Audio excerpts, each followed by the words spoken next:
Welcome to this special edition studio podcast. No, it's not a podcast, it's a live stream. We're here in the studio and I'm glad you guys are at home sitting with us. We have an amazing show for you. We have two very special case studies, two very different horses, but with something in them both that you will definitely recognize in your own horses. Two different problems, but one common theme, that is, what is the cause? What is it that's actually creating these undesired behaviors? And this is the question. It doesn't matter if you have a horse that is difficult to get on, a horse that is getting hot at the shows, a horse that just seems to run off out of nowhere. What is actually causing these problems? The question we should be asking ourselves is, why are they doing that? And what is the process to be able to teach them the information they don't know in order to get rid of the cause? So we'll be looking at that with the two different case studies. We'll also be having Q&As, so you guys will be able to ask questions in the chat. So don't be shy. Anything that pops into your head that you would like to ask me. And another surprise, you won't just be listening to my voice the whole evening, because we have two very special guests here sitting in this live studio. Two young guys, very passionate about horses. They are probably one of the best two people, have found the best way to share their experiences, their knowledge, to be able to share with you across the equestrian world. They also do this in a way that is always very open and honest. So I'm very happy that the two guys sitting next to me this evening, welcome to the show, Jesse Drent and Matt Harnacke. So here we are. We're here. Thanks for having us. No worries. Welcome to my man cave. Yeah, it's really nice. I've been here before, but you haven't been. No, first time. So funny, in the beginning you were like, two very special, and I was like, oh, it's going to be about us. Here we go. Special case studies. Yeah, special case studies. Aha. Yeah. Very humbling. Yeah. No, Yes. but we're happy to be here. It's exciting. Great. We'll be, of course, talking about the horses, but we have one thing that we have to get done before, a very important thing in this very moment, because it's not always that you turn 30. Oh, God. Oh, goodness. I thought when they said So young. I think it's important that we start this special edition studio live stream Whoa. with a little song That's very sweet. for yes, sir, turning 30. Watch your I burned off eyebrows. my eyebrows. Watch the eyebrows. Well, thank you. That's very thoughtful. So everybody, of course, now is singing. Yeah. Happy birthday to you. Happy birthday to you. Happy birthday, dear yes, sir. You. Happy birthday to you. Hip hip. Beautiful boy. Whee! Hip hip. Hooray. I've never had one of these. It's Actually. exciting, isn't it? The place on fire. The horses are behind the wall. It's got some stamina in it. It This one. doesn't stop. Oh, Oh, it's not long enough for Quiet. Well, the thank Dutch you. version. That's very sweet. did you make a wish? Oh, no. This happened also. We had a 30th cake for Yes as well. He blew the candles, and then he was looking at us all, and then we were all like, "But did you make a wish?" And he's like, "Oh no!" But then he went into it. Every day is a wish. Yeah. Thank It's not you. every day you turn 30, and I thought it's so close to your birthday that we better do No, that's something very about it. sweet. So I we'll appreciate it. slice that up into small pieces later, and we can all. We'll all We have can all share. We've only got one, so. No, thank you. That's very nice. So, but you guys have been really busy. You've just come back from CCAB Yes. Yeah. in Sevilla, in Spain. How was that for you? Well, actually, tell us, for those that don't know at home, what is it first? Well, I think you can explain it better. It's really your thing. I'm just coming along. I'm sick, so if there's a cough or here and there, I'm sorry. Oh, it's all right, just go Yeah, on. don't mind that. You'll feel that in 3 days. So CCAB is like the mecca of the PRE horse. So all the top PRE horses throughout the year are kind of battling it out for the spot to win at CCAB. So you have to qualify. Okay. It's kind of like the Olympics of PRE horses. And they have different disciplines, whether it's dressage, the morphology classes. There's Alta Scuola, some more like Spanish traditional things, and then people that just bring their horses that they want to sell as well. But I think they have around like 1,900 horses that they said, A lot. wasn't it? A lot, yeah. Because I thought a few hundred, but that's like Yeah. almost 2,000. And it's very different. It's very Spanish. All the horses are out. You have access to all the stables, and you can just talk to the owners and the breeders, and they're holding the horses in the huge crowds of people. Stallions and mares, everything Yeah, mixed stallion, mares, So it's everything like in this between. whole festival Yeah. of Literally. berries. Yeah, up. You've literally. never been, right? No. It will And be fun. I've seen it so many times during the year, and I think that's a place I have to go, the place Yeah. I have to go. It's fun.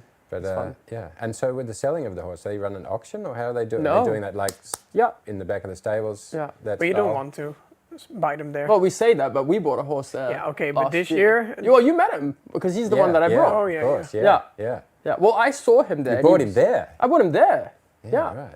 Well, he was being stood up, and we were being shown another horse.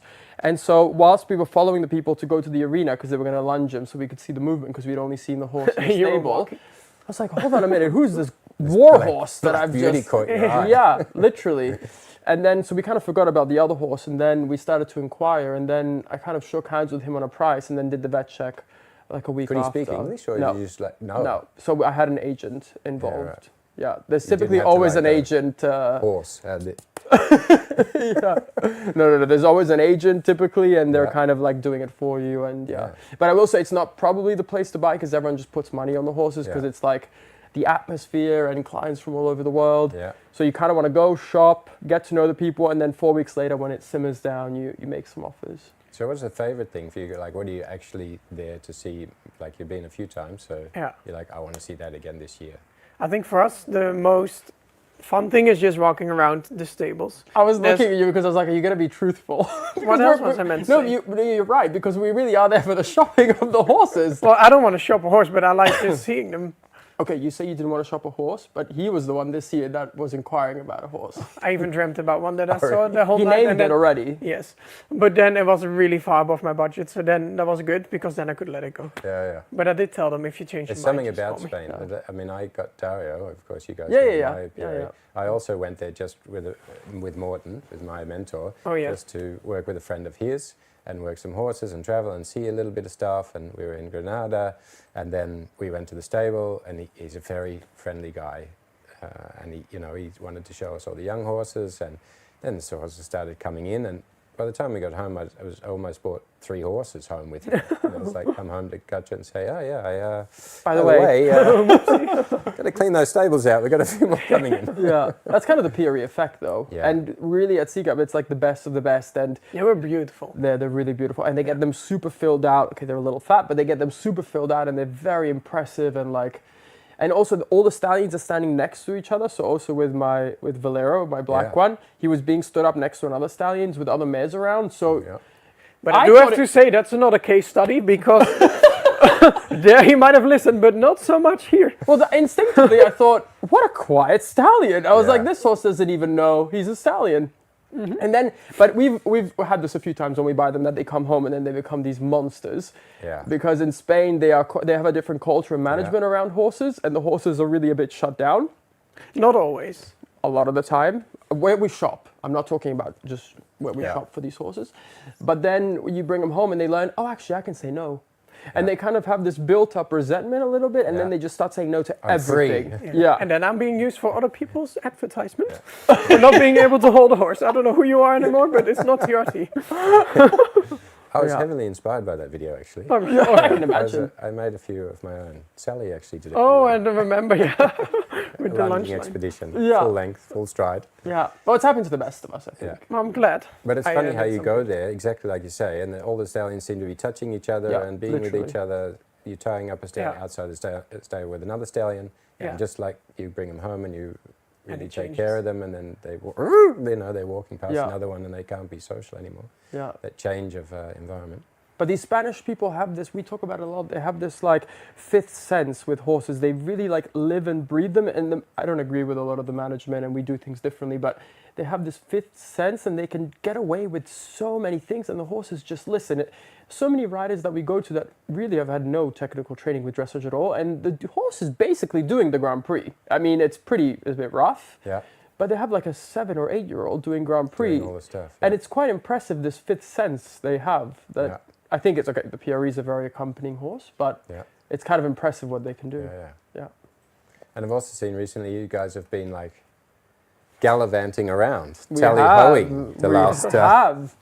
What's that There's all a new about? obsession happening. Yeah. Yeah. How can I But sign it's off? such a... It is. I mean, yeah, we're talking about the hunt, of course. But Yeah. I did it a little bit in Australia, and of course my mother... Oh, I didn't even know we had it in Australia. Yeah, yeah. Oh, I no used to way. ride for the old master of the Melbourne Hump Club. Actually, I got a horse from him that I thought I'd turn into an eventer. And then I took my eventer there that I had currently, and he was just like doing the dressage and normal eventing, and so not in a big group with a bunch of other horses, and he was a thoroughbred, so I went there, and then I was thinking, oh geez, a bit G'd up, I better have a few more sherries before we go out there. That'll do it. And then he was like super, I was thinking, holy hell, he's going to be super strong. He's like got his thoroughbred brain back in, and I was thinking, I'm going to be out of control, and these people are going to be thinking, what is this young idiot doing? And I got out there and thought, actually, nobody has control. But it looked very, I don't know, there was a whole attire that went with it. Very traditional. Yeah, luckily you got all the stuff. Well, how this all happened is you did it for many years. Like, I this was used really to your work- world. Yeah, I was working at the hunting stable. So just for the people at home, to be clear, in the Netherlands, luckily you cannot hunt on like real animals. It's like on a scent. But I was working at the stable where they had the hunting horses, and then I was the whipper in. So then you are in the front, and you have to make sure the dogs go the right direction, and of course you go with the horses too. So I did that for a few years. I think I did maybe 50 hunts, but then at one point I did my own work and didn't really do that anymore. But then I think, I don't know. You should give yourself some more credit, because you had a very beautiful horse, but not the easiest horse. Well, I had a few horses there. But incredible, like huge ditches, like huge hedges, like when I met Yes and then he started showing me this stuff, I was like, wait, hold on a minute, this is like a whole other it's not achievement. that I had any control. But we had a lot of horses at the stable, and I remember the first time was also a really hot horse, and I was just going into this hunt, not really knowing what to expect, and then there was this huge jump, and I just couldn't do anything, I just had to go with it. But at one point I had a really nice horse, Murphy was his name, and the horse I bought from the Master of Melbourne Hunt Club was called Murphy. Really? How bizarre. Oh my god, glitch in the matrix. Yeah.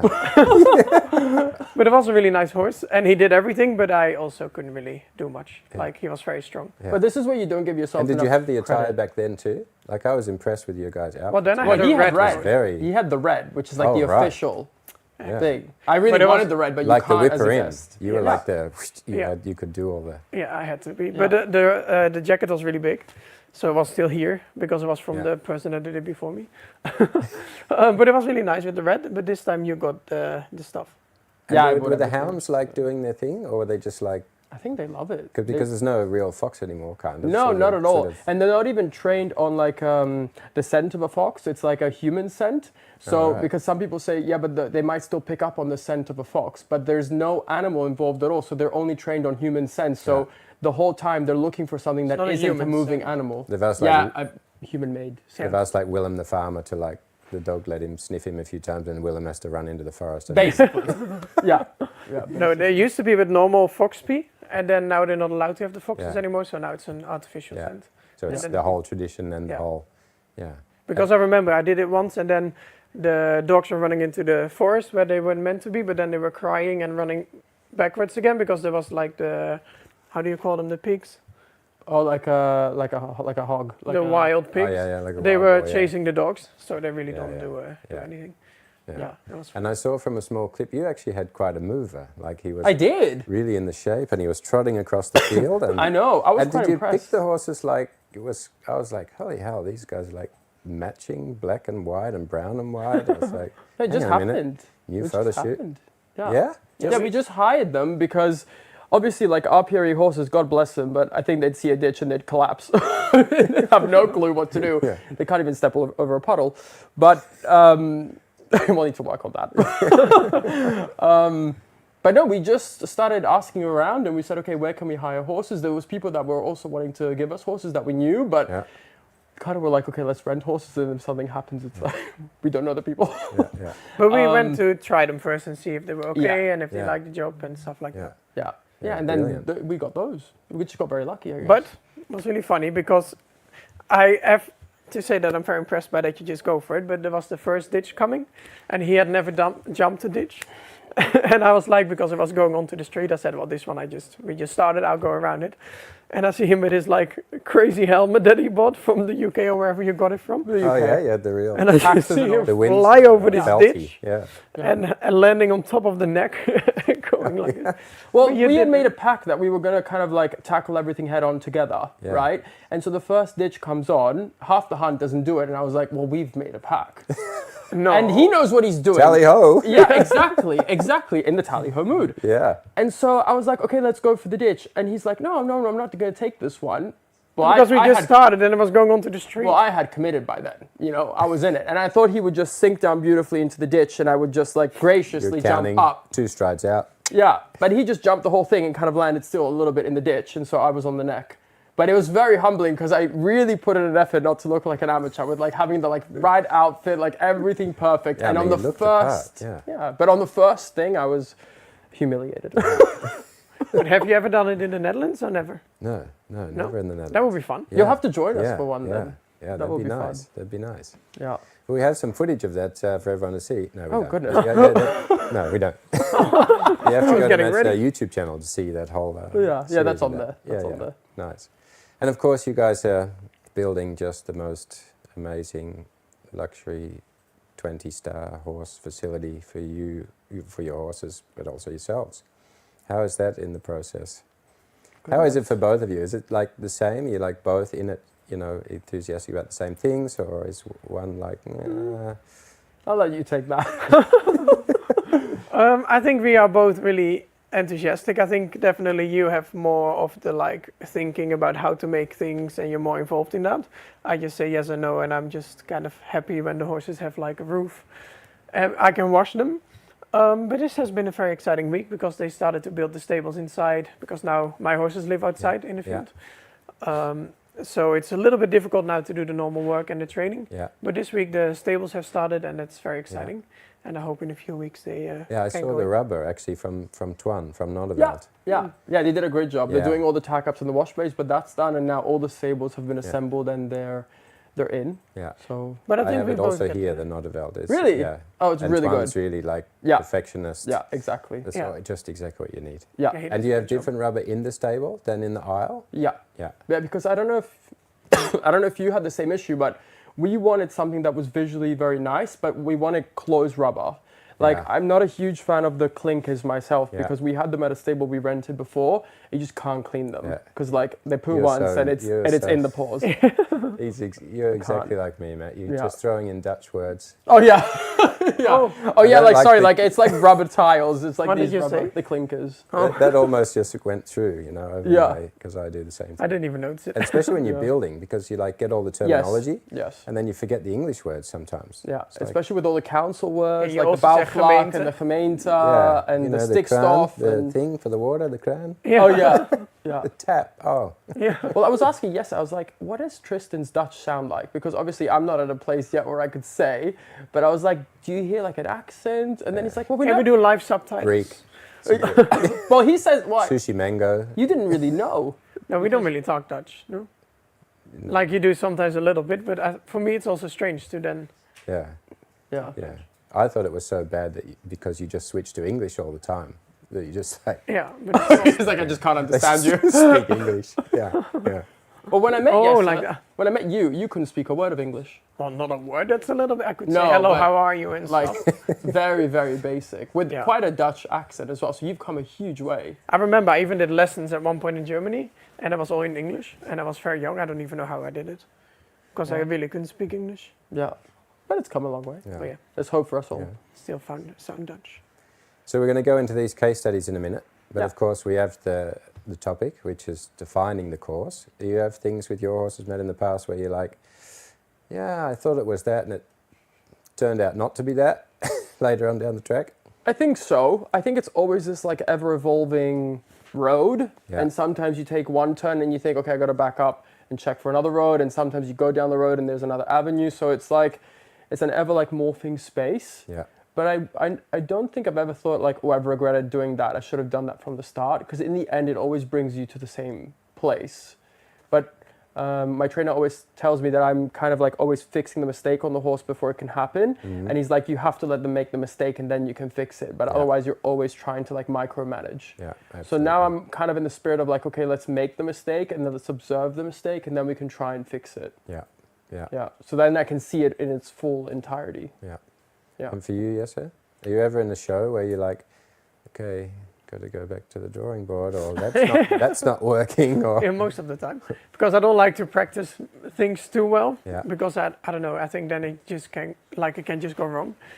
But yeah, I think many times then, when you do something, it's very important to look at yourself. Yeah. And I think many times when you don't know how to fix something, you can either get frustrated or something else, and that's very difficult. But that's what I really try to work on with myself, to just take your time and also practice. Because as I said before, it's very easy to not practice, because then you don't have a plan and then you don't put a kind of a high expectation or something on yourself and the horse. But if you do practice, then it's also confirmed. It's not only hoping for it to go well. Yeah. If that makes sense. Yeah. Like if you just hope it goes well and then maybe this time it happens and the other time it doesn't work out, then it's not really clear for the horse. Yeah. And you can always make that plan, but you're never guaranteed, okay, the plan is coming off. And then you have to go back and say, well, why didn't that work? Yeah, and just the communication. I think that's a lot what you do as well, is to just really make sure the horse feels good within himself and really gets what you're asking and really gets confident. And I think that's really important to work on. Yeah. But I'm not going to give too much away from this case study. We're not going to do a full intro and, give too many secrets away, also for the people. We're just going to fly to this case study, so you guys at home can also tune in a moment to the case study. We're going to be coming back. Get your notepads out, because you can be writing questions that you can put in the chat, and you can ask either one of us here about the case study or something totally unrelated. Is also right, guys, I think? Yeah, sure. Yeah. Staying, this side of the line. Make them as juicy as possible. But let's go. Let's take a look at the first case study. Keep your eyes peeled. See you in a minute. I brought Chester. He's a 9-year-old gelding. I've had him for 4 years now. We're happy amateurs. I enjoy riding in the arena, dressage, or going out for a hack. Ever since I've had him, he's been, I'd say, terrified of ground poles. He doesn't like show jumping jumps or going over ground poles on the floor. I've tried training it. I've tried getting him over it. He does it for me, but I notice there's a lot of tension in his body when he does it, and I don't know how to help him get through that. So I would like some tips and tricks to see how I can help him feel more confident and comfortable even around ground poles. So the fact that we get a little bit wanting to make contact, scanning his environment, always looking to get connected back with me all the time, checking in, means I don't need to start with a leading exercise where I get him to have some respect and move away, because the one thing that he is looking for is connection and contact with me in order to find confidence. So if I start by pushing him away, we're only going to create some more insecurities. So the fact that he's making contact with me, and there's things going on with the horses, of course, over there, and so he's scanning his environment. What I can better do is start to feel how he is. So he's looking to me for comfort, and I can start to pay a little bit of attention to what's going on in his body, so that he starts to pay attention to what's going on in his body. Make contact to the back of the body. The tail is clamping down, and the butt is tucking under, so he's having a huge reflex reaction here to that part of the body. So I just keep connection there until that part of the body starts to relax. So we get one leg relaxing a little bit there. The tail starts to lift up instead of clamping down. If he takes a step backwards, for me this is a really good sign. This is the opposite of the contraction and the butt coming under. So we start to get some tension release there. So already I know that if he's in a situation where he doesn't necessarily know what to do, he's not going to give himself time to think, because immediately if I just make contact with my fingers, his butt's going down, he's getting into a contraction. So this is not going to give him much time. He's going to be looking to run forward. So without knowing any of his story, just feeling the body gives you an idea of the operating system in which is serving him, or at this moment not serving him in certain situations. Also, I feel on the rope that there's a lot of weight already on the front leg. So often if you get a horse with this kind of reflex in the butt, in the tail, this is pushing often the front legs down in front. So it's a horse then, when I start the mobility and start to find the symmetry in the body, the conversation where he loses connection within the body, I know I'm not going to be starting with a hind leg movement, but an opening of the front leg. And we're going to start that opening of the front leg with the good initiation of the movement. So bringing an awareness to the spine, supporting with my left hand on the base of the neck, and just letting him feel this. Good boy. So what is it to turn? At the moment when he turns, he makes this in the body, and then he goes. So his basic pattern, when just simply moving with nothing in the environment that's going to stimulate him, is a tension movement pattern. So if we give him something challenging to overcome, to pass through, to go over, to go under, he's going to this situation, to this little problem-solving exercise, to this mini challenge, with a tension movement pattern in the body. So with the pattern that's his operating system is already here in this rest position, failing him, then if we add a challenge, he's just bringing this order of movement in his body that's not serving him to that situation. Relax, flexion, look in the direction you're going to go, with going in the direction you want to go. Opening the right front and feeling the left front come behind and across. This is of course going to help him in the symmetry in the body. You see him stepping forward all the time. The contraction in the back end is pushing him on the front leg, like that step. We need to feel that he can step there behind. Hey, this is a good step, and relax again. So that he's not in a pattern of doing this in the body, but he can relax, allow his body to find rest, and not go in a tension movement pattern, but in a relaxation opening pattern. I'm just going to start to see if I can take some forward steps. I'm choosing to do this forward step at a distance because I don't want to be in close proximity and drag the attention too much onto the front. If I start to move the hind legs from this position, then there's a chance he's going to start to lean on the rein, and I'll start to get the tightness and the tension and the closing of the shoulder. And when I ask him to go forward, I'm going to want an opening of the shoulder. And I want to bring reference to this part of his body from here back, not so much the back end, because we want the back end to relax. And we really need, especially for him, who is often going away from something, we need him to be able to follow and understand the meaning of the following. Not just that we're going into, oh, we rub him gently with the whip a little bit and he's not reacting, so he must be okay with it. And he's a sweet, quiet guy, so he's going to fool us into letting us think that he knows what it is. But we really have to make sure he understands the meaning of this. So he has an awareness when I make contact with the whip that he thinks I go towards that, not away from it, not the contraction. That he learns to follow something, whether it be something on the ground, something on eye level, something he's approaching, something's approaching him. Whatever the object may be, we're not looking that he moves away from it. He makes a shortening of the body, but he makes a lengthening of the body towards. Yes. Then we start to test here, underneath the flank, between the hind legs. A little bit on the tail. Here we start to run our hands towards the pelvis, that the pelvis tilts the other way, pushing the whip away. So when we run the whip along the tail and the butt, we want him to have this sensation, and that he's almost going not away, but backwards.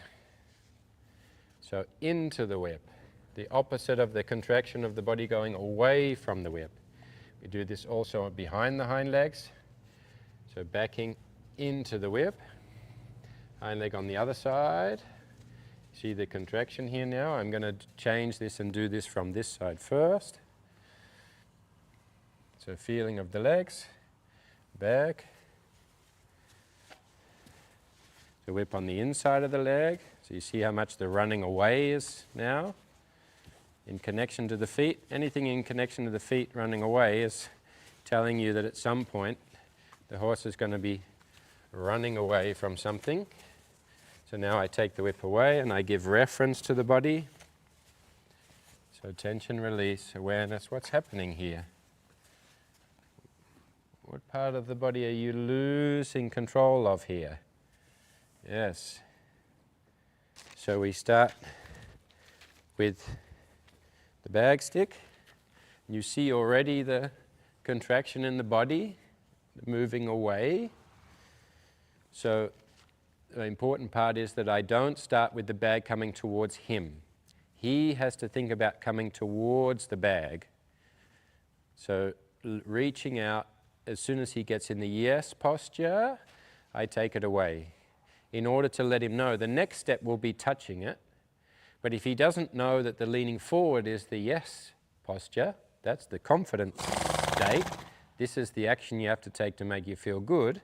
If I don't explain that to him, and he reaches out and he touches the bag without knowing that, he could be questioning whether touching the bag was a good idea or not.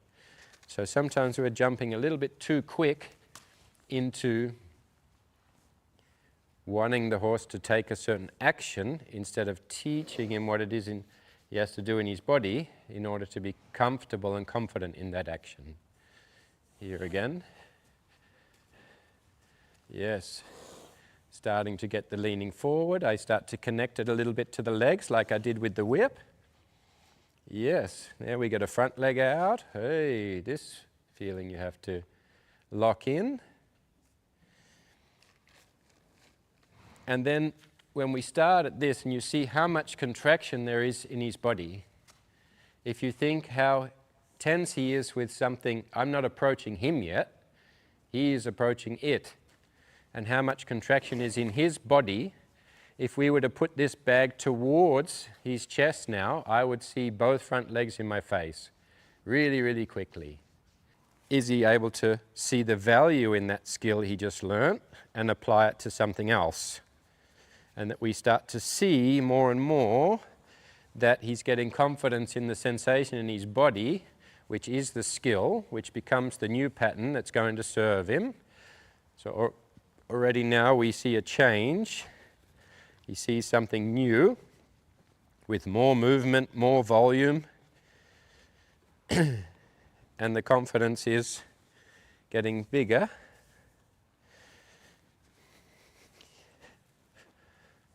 Yes.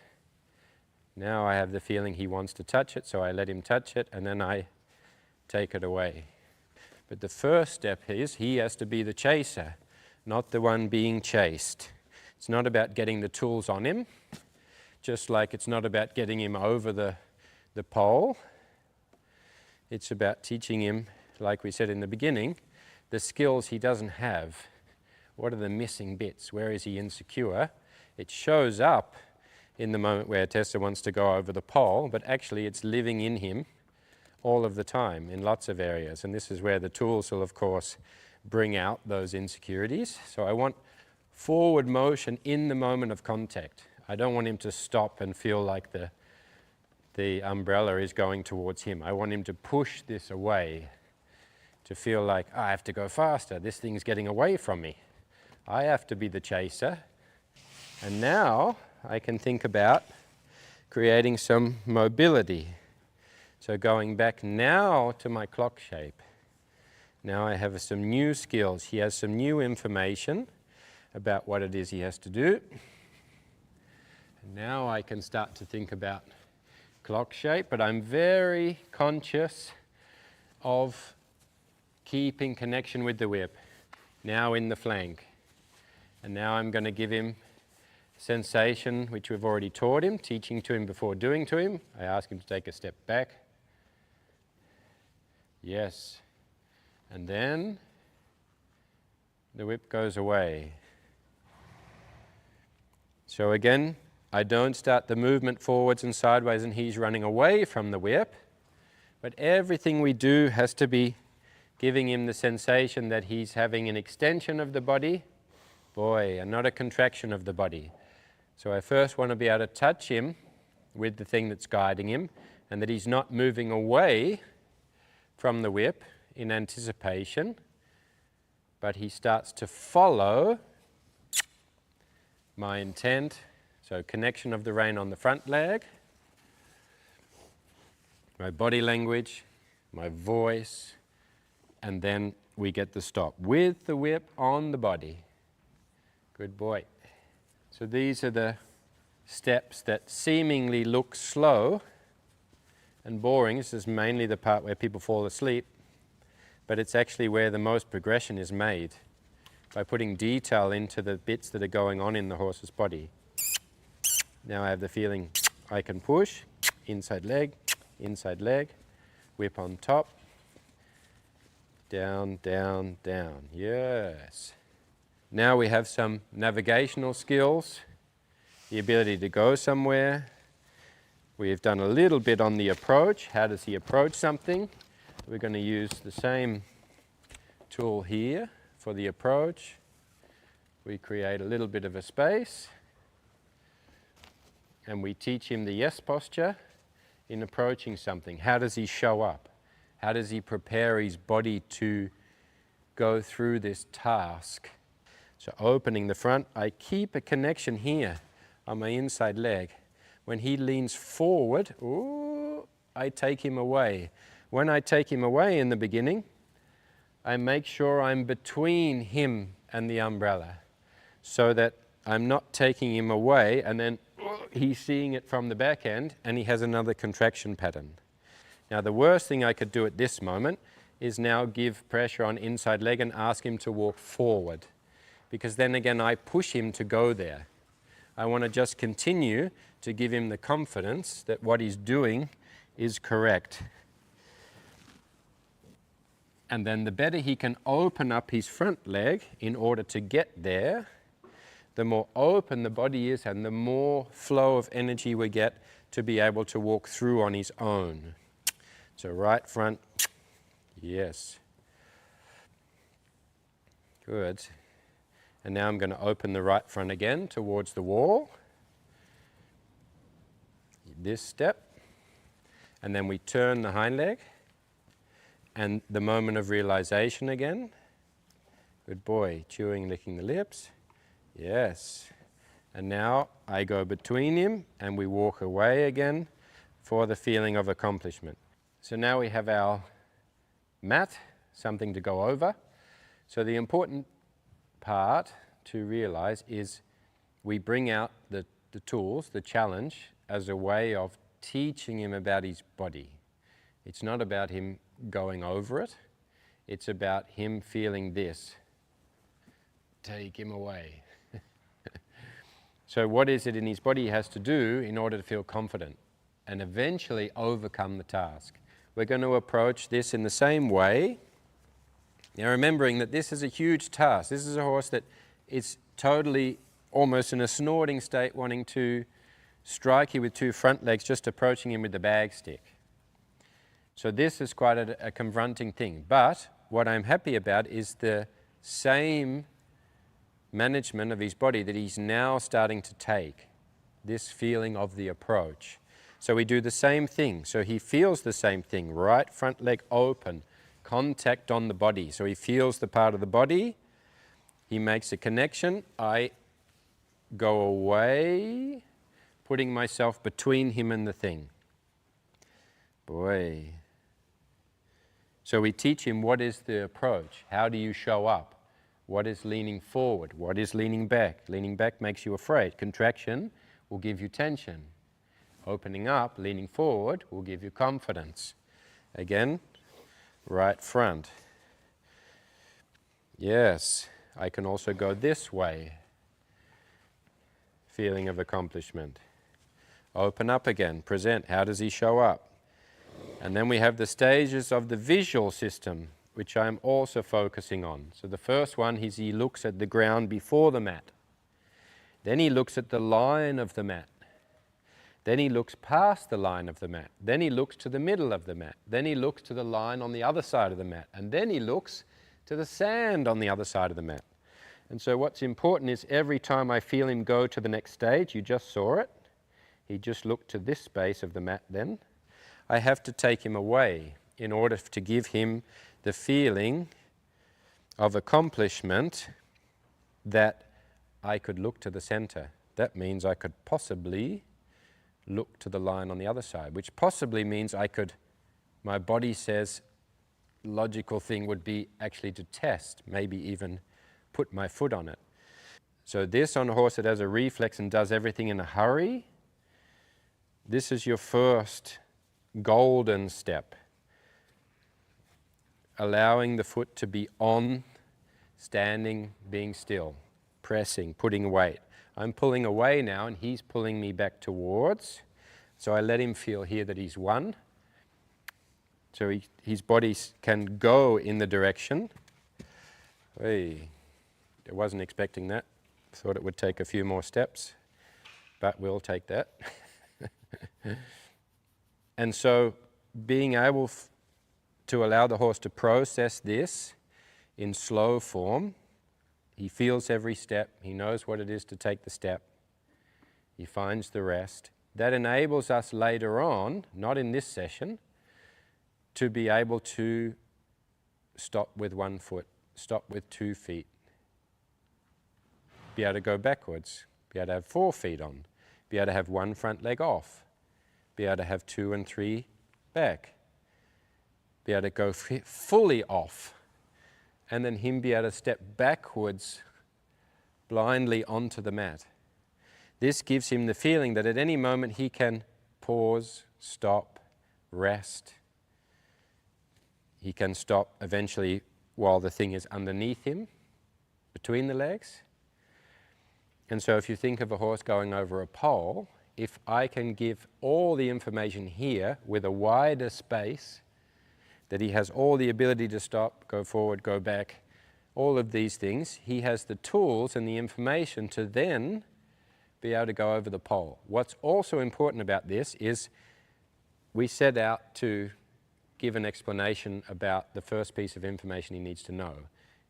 We presented it well, he understood in the body, we were more and more taking him away, he was wanting to go towards it, he walks relaxed over it.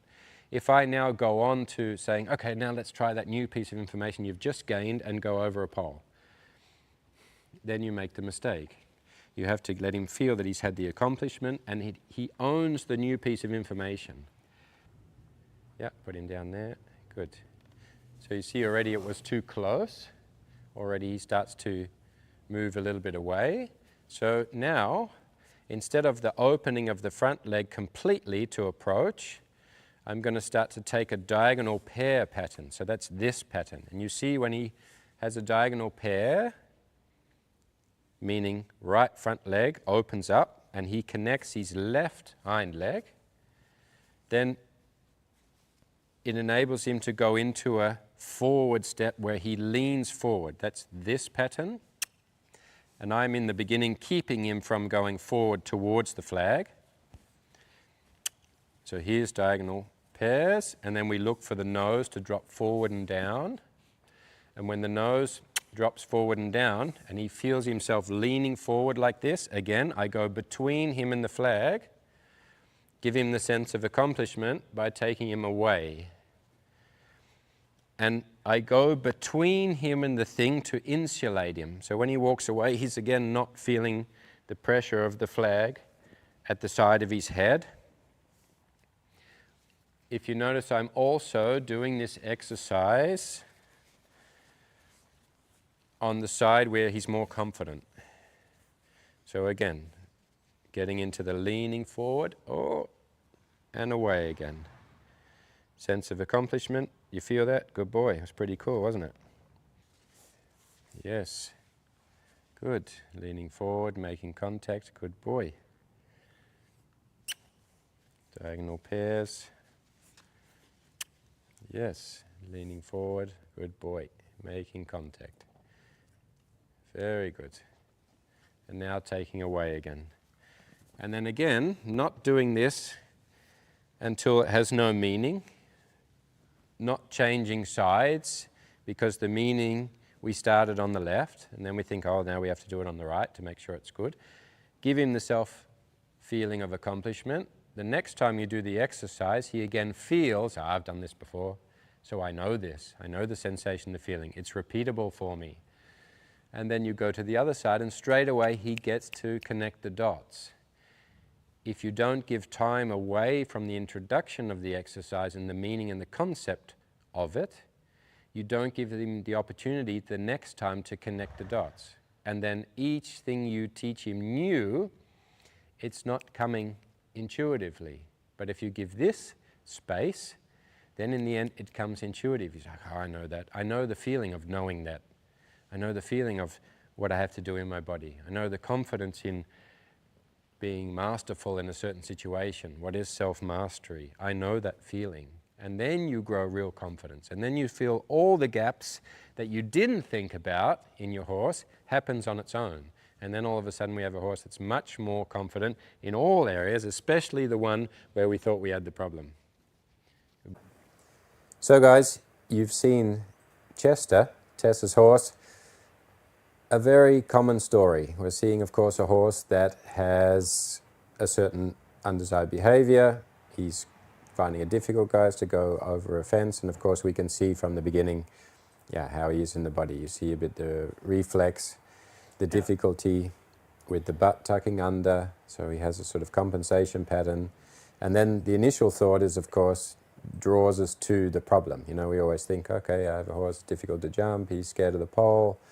What do? Do I just jump him more? Or if I show him the pole enough, eventually he'll get used to it. But of course, he's going to be running Chester with this compensation pattern, which is going to emphasize the difficulty, the fear state. Yeah. And then, of course, you see when he goes through the test phase of, we present him with a tool, same as he's presenting himself to the pole, or we go with the bag stick, his body reaction, which he's unaware of course, is going into a contraction. So this is happening, of course, when he goes into the pole. So if we don't address these things first, and the other interesting thing about Chester was although we can see these sort of reflexes in the body, his visual system was also then going into this sort of, if I look far away, I don't have to look at the jump. And so he didn't know the process of how do I measure where I am, how do I look to see the line, when do I know when I'm close to the approach. So he can't actually measure when to pick up the feet. So that also makes a little bit of a panic state in it.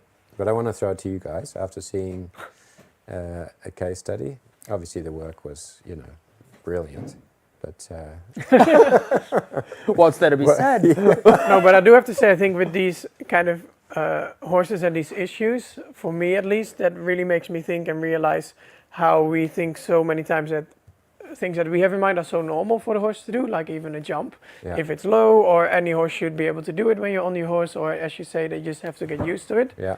And I think what is super nice for seeing something like this, even though it's not very nice for the horse, but that you really become more aware of not taking it for granted and really taking the steps and making sure that your horse knows what you mean and also what is expected and how to do it with his body and his mind. And really teaching them. Yes. And that's, of course, what I see a lot in your work. I see really the breakdown when you also give an educational video of what you're teaching. You're able to explain what is the breakdown. And I try. unless you want something to work, you need the steps in order to teach him what it is he needs to know. Yeah, and I think it's kind of, I always say, like, you ask a question until you find your horse is able to find the right answer. Yeah. And it doesn't matter if you have to ask it many times or maybe in another way again or explain it in a different way, and then kind of want to go until they find the answer that helps them as well. So really break it down in little steps. Sometimes it's easier, sometimes you have to make it a lot smaller, like what you always do. I think you don't continue before it's kind of confirmed that your horse is comfortable doing it. So that's what I try also to do with the tricks. That's why I always say it's not just teaching tricks or trick training, it's really about the mindset and the way of thinking for the horse. And the process. Yeah. And it's funny, when I work a horse like Chester, I don't actually know what I'm going to do. I'm sort of exactly what you say. You're going through and you're trying something, or you're feeling, you're like, oh no, there's not really a problem there, or there's not really a reflex there, and then you're like, oh, hang on. Here there's some negativity in the body. I think I have to make a process to teach him first that. and then you go further, and Yeah. oh, he's quite quiet with that. And it's a really sweet horse, so it's not that, you know, he's looking for difficulties and you have to No. readdress some behavioural stuff, really. It's just the information that's not there. And then you see another bit, oh, the visual system's not working. Oh, what's the process to teach him how to do that? Yeah. So it's exactly what you say. And I mean, I think a lot of people, I know your answer already, I think, but is there, you think, a horse that doesn't want to jump just because he doesn't want to? Or is there always something behind? Yeah, I think it's got a physical aspect to it, that if the horses feel good in the body, maybe you have some horses that are not that physically attuned to be an athlete and Yeah. want to really jump, but then, yeah, you have to give them some sort of feeling in the body that this is fun to do. Yeah. If you're facing them up to things where the body's going, oh, like this is a bit difficult, there's nothing in me that says I want to do this, No. then probably they say, this is not...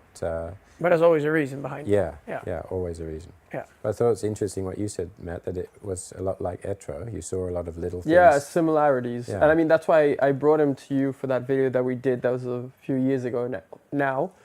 But I guess he's more of like an inwards horse, who's like a little bit not as aware of his surroundings and his body. He's just blissfully unaware until he's hyper aware. Yeah. And then he just doesn't know how to manage the situation well.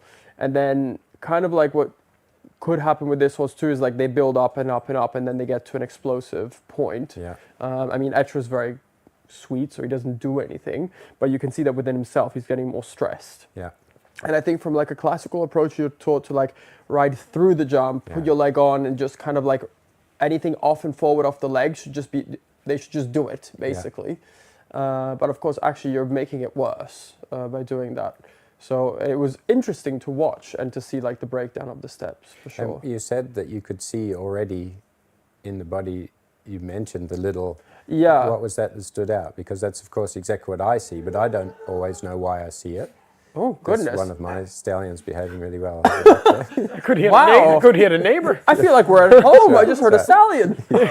He said, ask me. Yeah. Yeah. Yeah, so what is it? Because, of course, sometimes I don't know why I see it. Yeah. You know, and someone says to me, oh, you see these little things in the body that's going on. Yeah, it just struck me as like uncomfortable. Yeah. As like it's not a relaxed state to be like Yeah. that. So it means Yeah. something's going on. So then it raises my eyes to like, okay, where's this coming from? Yeah. These kind of very small reactions, Yeah, like the twitching and that kind of stuff. yeah, Yeah, but it was interesting. There was definitely a lot of correlations to my horse, and I think to a lot of people, because I think even a lot of other people's horses show this in a smaller way. But when they're Yeah. presented with something new, whether it's like you have to cross a small pond to get to the other side, and they're already like yeah, freaking out, or they're freaking out 20 meters before because they know it's coming, but they're like not looking at the water and they're just backing up over the hill onto the person behind you. yeah, There's like so many instances where this can happen. yeah. Yeah. And what is it you do when you have that feeling, that situation, like with Etro, that he gets a little inside insecure? I think or it depends a little bit on where I am, Yeah. like, because of course it's not always that you can like if you're on a trail in a public place and you're trying to fix something in a safe way. I always take him laterally, Yeah. because I'm trying to supple and soften the body, because you get this kind of concrete block underneath you. Yeah. So the first thing I think is, okay, let's go a little bit lateral, like pop him in like a small shoulder in and try and go through it like that, and show him like the softness in the body can then like redirect the attention to maybe Yeah. the thing that's scaring him, but without his body feeling like a brick. Yeah. And if that doesn't work, again, it depends where I'm at, because on day-to-day basis, I don't have the issue. So I'm thinking of like triggers.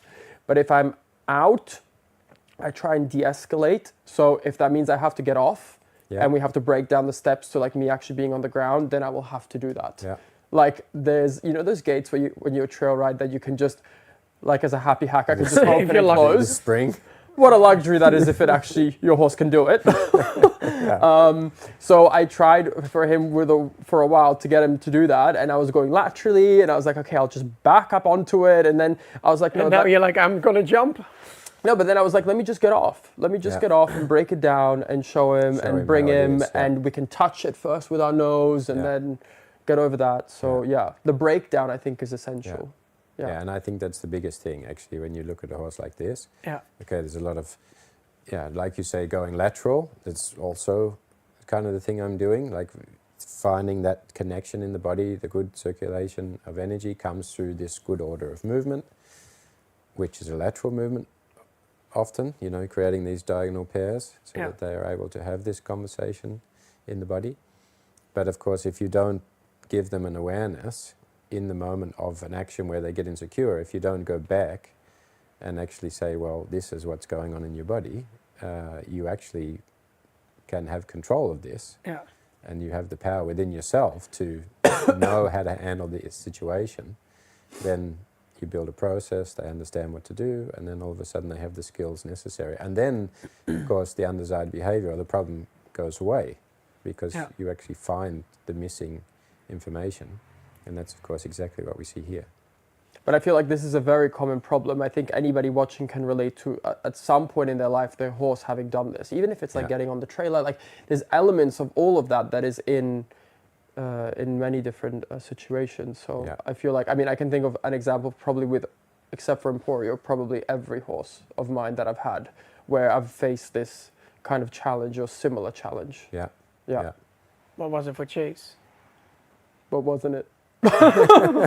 No, I mean, I think for Chase, he was always a very brave horse, but sometimes like, he went through this funny phase. We would go on trail rides and he would rear and then gallop, like rear up. He would find something. But okay, I have to jump in here because they really didn't ride him a lot. And they're like, oh, let's go on a trail. Tristan will confirm with you that good training is not about riding a horse 10 times in one day. Yeah, okay. But if you don't, well, it doesn't matter. Well, he would do this funny thing. Anybody in the chat, any opinion? And not about the mugs or the bloody sink, thank you. We've heard about that. The chat's been going wild since we started. Yeah. And actually, to get off topic, the arrange, I don't know if it's what's going on here, but they seem to be like covering many more countries than normal in the live stream. So good. We're, That's exciting. being multi-international. Very good. So I hope you guys were taking your notes, because now is the time where you can throw in your questions. Like I said, you can throw in a question to me or to Matt or to Jesse. It doesn't have to be specifically on Chester, although that's relevant. It can be a question also related to your horse. And if you're in the list, because the list is, of course, very long, so we're going to do a random selection now of the first question, guys. So we're going to take a drink of water and wait for the first question to arrive. I'm sure the team will pick something very juicy that will get us all cancelled. Kate O'Reilly. Tristan, is there any difference in the way you approach the teaching for a mare, gelding or stallion? It's kind of a good question, actually. It's a very good question, actually. Just Well, I'm going to let you guys run with it first. You both have, then I can pick off your answers and then just, give my fun summary. Because for me, I think a lot of people with stallions, especially, they say we have to treat them very different because they are a stallion, which in a way is true because it needs to be safe. And I think like Macho, my stallion, little Shetland stallion, I couldn't sometimes control. And then it's not so dangerous, but if he was a lot bigger, it would have been dangerous. he would have killed someone already. Yeah. If he was like a proper horse. But I think in general, you just want the... No, it's true. It is true. In general, I think you should kind of treat them the same. Yeah. Like, at least in the same calmness and comfortable feeling and stuff. I disagree. But... Sorry. Really? You think the same? Well, you want the same outcome, but you might go about it in a different way. But I think that's with any horse. I'll give you If it's a stallion, like Etro is Or very should it different. be specific to mare, gelding or No, stallion? I don't think so. Yeah. But I think, for instance, like, I'll give you an example you can relate to. So Annie, which is Jesse's mare, she's 32, God bless her, very sweetest, 31, sweetest horse in the world. But when you do her rug, she'll try and bite your back out. And then sometimes with the mares, they can have this sensitivity and these hormones and these things. And you shouldn't want a mare to be a gelding. You shouldn't want a stallion to be a gelding because they are experiencing life differently. And so when I had Emporio and people were like, oh, why don't you geld him? Because he's like screaming. I'm like, but he's a stallion. Like, I want him to be a stallion. Like, I want him to be switched on and to like walk down the breezeway with different eyes, looking at different things. Because that's part of what I enjoy out of my relationship with him. But then I also realized that I'm not going to treat him like a gelding or a mare, and I'm going to expect something different out of it. No, you let them be themselves. But that's, I think, a bit different than... But like with a gelding, for instance, let's say you're doing trick training and you want to use treats. and you're giving them treats. But it depends, and some geldings are different than with the stallions. But like, I would never do I never do treats. We'll take with this home. That's a good one for the car. But I would never do treats with my stallions because they're so mouthy, and I would be encouraging that. So I can't say, oh well, I'll treat you like a gelding. But Macho is a stallion. Okay, but yes, he's a Shetland. So? What do you mean? That's it's different than if you have Valero chomping down on your arm. Discriminating? No, but it's different. I see a different. What do you think? Is it different with a Shetland? I would treat We have them a poll differently. I going would. Good question in the chat. I would treat them differently for what I feel will be most effective for them. Okay. Not because like they're not horses. I respect your opinion. Because also like if I'm like I don't want my stallion to be like, okay, you stand next to this mare like No, you have of course. no testosterone or something, because he will, and he will never be a gelding because he's not. So then I would have to kind of adapt. I agree. Yeah, I think This is how it often goes. No, I do agree. I'm just saying you just have to look at the horse and. But I hear you. I hear your point. it's a I hear worthy your question point. because it obviously... It's a good one, Yeah, actually. It's a really good one. Yeah. I always try to think when I'm working with the horses, of course, there's certain traits that come with a gelding, a mare, or stallion. Yeah. And of course, there are certainly hormonal things with stallions where you have to be aware of the type of conversation you're going to start. A lot of stallions have, of course, a very good idea of what is fair and what is not. Yeah. And if you are not aware of that and you go in like it's a gelding and all of a sudden he's like, hang on a minute, you're trying to control my state, where you would maybe get away with it a little bit moving up on a gelding or something. But of course, I've had mares that behave like stallions, you know, so Sure. Yeah. I think it's to the individual, but I think having an idea in the back of your mind that there are certain traits that are different with a stallion and with a mare. I mean, you know, you can't go in blind, like you say, and walk through a stable with a stallion that's a mare on each side. There are ways in which you can teach them to be social and have good manners and what is a healthy interaction with another horse, that you're not ruled by your hormones, but you have enough awareness and you're thinking with the brain between your ears and not between your legs. But I wouldn't treat a horse, like you say, exactly like a stallion, because often that's what happens. Then they end up behaving like a stallion. So if you treat them like an individual and the horses feel that you see them as them, that you're not choosing a sex, you know, what they are, but I do think you still have to be aware. And there's, of course, mares that are also super sensitive, and if you go in and you start doing tension release in between the flank right away, you'll get a slap in the face. Like if You'll get a clear return. Yeah. So I think that's, but I think you shouldn't, you know, as the question may suggest, the confusion being, should I have a playbook for a mare and a different playbook for a stallion and a different playbook for a gelding? I don't think that's the case. I think Playbook probably not. No. Because in the end, common principles apply throughout. But I think you have to be aware. Yeah, exactly what definitely. You say. Yeah. And I think maybe the question is also more like, are you a mare person? Because some people like get a mare wanting a gelding and kind of like force the mare into this box she will never be. Yeah. And so it's kind of like, and I realized from a very early stage, I'm not that into mares personally from a riding perspective. Yeah. And I find sometimes geldings don't give me that edge that I like. And so I gravitate towards stallions, but you gravitate towards mares. But I think that only have one. I know. I know. But it gets very difficult with stallions and mares. But I would like another mare, but we have. It takes a lot of training. If you have a stable full of stallions, and you bring a few mares in. Especially with breeding stallions. I mean, that gives you a whole other can of worms. Yeah. But I think that's also like, it's funny because you see some people and they're like, oh no, I'm really a mare person, I'll only have mares. And they have already adapted a little bit their training because they have the experience and they know. Yeah. So, yeah. Well, they're getting a lot of value because normally Q&A, I give them like a 30-second answer. Oh. And now they're like... Sorry. Sorry, everyone. Information is good. Yeah. I like it. Next question is from...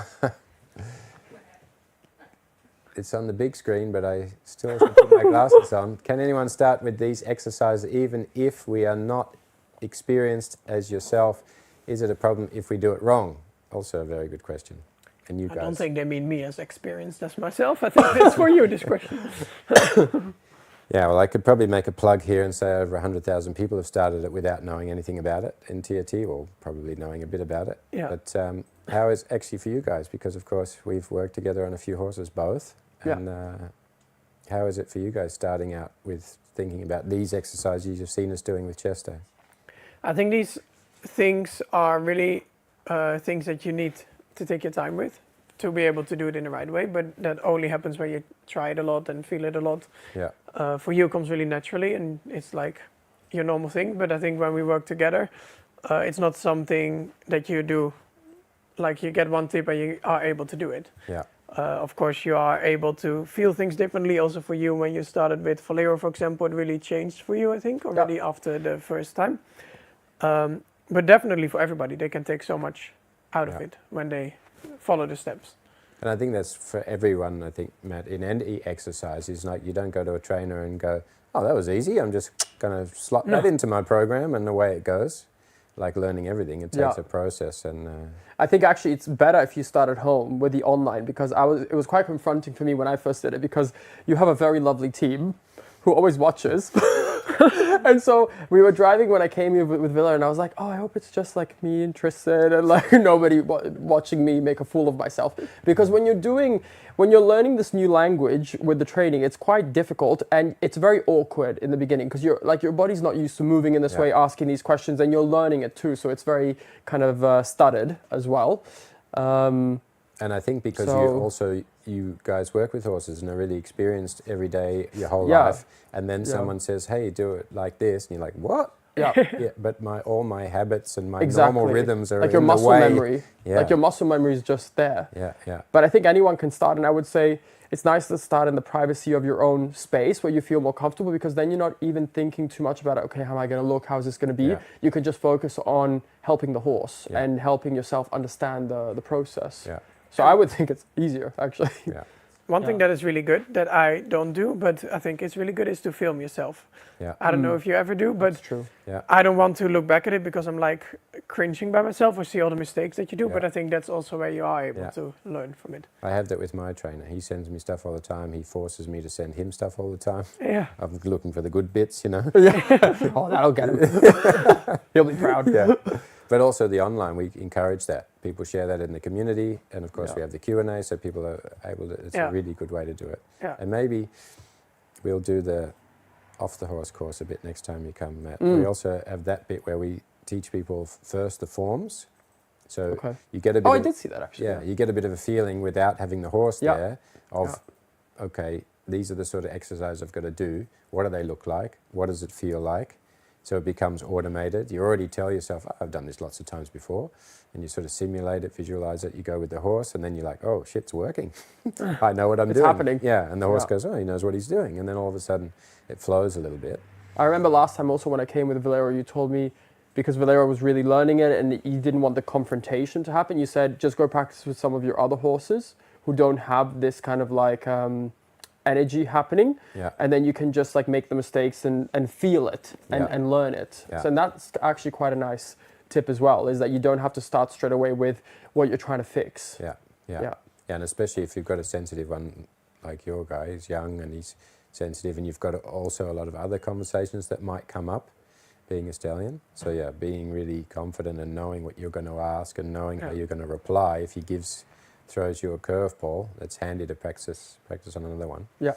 And of course, everybody asks, can you make a mistake? Yes. Because you're it's going to happen. Yeah, so. It's like, no, you're going to do everything perfect. Yeah. But I think horses are very forgiving. Yeah. And if you start in the beginning and you're also conscious that you're starting something new and you're not going to do it perfect, and you tell yourself it's okay, then the horse is also in that discussion with you. He's not going to give perfect answers as well. So going in and doing something in a way, you're not getting on and saying, I'm going to try and jump 160 now. I hope I do it right because I'm going to crash and burn. You know, you're on the ground, you're starting the exercises in the halter, you're having a conversation which gives you time. There's no sort of time pressure. And like you say, if you work by yourself, you also can be in a relaxed situation and go through it. Yeah. Do we have time for one more? Yes, look out. We must be doing good, guys. Are these exercises all done in one session, or do you take multiple days to teach the horse these tools? Another really good question. Yeah, of course we did a lot with Chester, but that for me is very much about how the individual horse is. Yeah. You know, some horses, most of the time, I like to do little often. So if I have a horse with a real problem, I prefer to do like 3 sessions a day, 4 or 5 maybe, but it might only be 5 or 10 minutes each session, rather than I work for an hour and then I don't for 3 days. Yeah. Or I try to do as many things as I possibly can. But I like to see that the horses are taking in the information and that they can stay engaged. And when the rest point, I want to see that they say, hey, what's the next thing? Which was interesting when we worked with your foal, because we did also a little bit of that. Yeah, That's that's another true. spoiler. that Yeah, that's people coming up. That's will coming be up. able to see. But the same sort of thing, you know, because a foal's learning time span or concentration is short, so you have to be sort of sympathetic to that and test, does he come to you or does he go to mum for a drink? You know, an older horse will just kind of switch off. So being cautious of that and doing little often. You know, one horse might have only needed just the tension release, and especially if you're also learning it yourself, because I've been doing it for years enough to be old at doing it, then yeah, you can start to join things together a little bit. Yeah. So, but it's depending on the horse. But I guess you guys will find the same thing, even in riding. Some days you have a plan, okay, I'm going to do this, this, and this, and this, and you start and you're like, oh, Probably not. step 1 was the first thing I was going to do. Yeah. Because I always think a little bit like, let's say I'm practicing something like the tempies or something, and I do a nice line. I'm not going to do it 10 times to drill it into the horse. Yeah. And sometimes people think, okay, he did it good now, and now I'm going to do it 10 more times, so it's really in there. Yeah. But I feel like that gives an opportunity for the horse to think, okay, no, he's looking for something else. I'm not figuring out the puzzle yet. And then they start to throw you other things, and then what was meant to be a quick session, you're now like fixing what Yeah. was already good. Yeah. So sometimes it's just about like accepting what they give you Yeah. and saying that that is enough. Yeah. Yeah. And keeping that concentrated one-line conversation. Yes. Like if you can't remember what the conversation was you had with your horse, probably you did too many things. That's Like, true. That's a good way of That's thinking actually If about you it. can't remember what you did first, then Yeah. and it's funny you say that. So many times you see at the competitions, people do the first line of the diagonal 15, one tempi's perfect, and then you see them like fixing something, or Yeah. they do another one, and you're like, hang on a minute, what's he going to do Yeah. it until he makes a mistake? Oh, yep, he's going to do it until he makes a mistake. They go Yeah. in the ring, and the horse does the mistake exactly in the place that they created it Yeah. in the warm-up. And Yeah. then it all goes wrong. But also when I talk sometimes to top riders, and I'm like, okay, what's your training routine looking like? And they say, well, I'm not practicing the Grand Prix. I'm just keeping the horse supple and fit, because Yeah. they know it all. Yeah. So I don't have to. And that kind of like sparked the thing. And it's like, because I think at one point you think, no, they can always learn something. But at some stage, when you're very satisfied with what they know, it's just about keeping them happy Yeah. and supple and interested and playful and fun. And I think that takes also a lot for yourself. Yeah. To be sure. I think a lot of people, even when you start to do something simple, you train something new, you know, give the reward when they kind of get the idea and then not have to know. Yeah, If you're I- very good at that, actually. I learned a lot from you on that, because you really like break it down in such small steps, and I expect like a bigger answer from them, to show me that they get it more, and you can really see it brewing and you can build on I that. think if you sometimes forget the little step, then you won't get to the big step. Yeah, A lot of small steps will become the big step. yeah, And this way it's like more motivating for them, yeah, because otherwise it feels like we take yeah, rather than encourage and Yeah. nurture. But they can get lost in that part, I think, as well, if you don't focus on these small things. Yeah. And yourself, yeah. not only the horse. Yeah, and sometimes we look to reward the result instead of rewarding That's the right. thing that's going to start to Yeah. get them to understand what it is Yeah, they've got to do themselves. yeah. And I think always when they want to try already, it's already a good thing. Yeah, yeah. Yeah. And then it comes by themselves, actually. Yes. Yeah. But of course, it's that thing of, oh, if I ask him again, does he know it already? Is he Yeah. going to do it like for me right away? I always like it also in dressage tests when you see that the riders like rewarding the horse as they go. You've had a memorable reward. Oh yeah, yeah. I don't think we have enough time to get into yeah, that.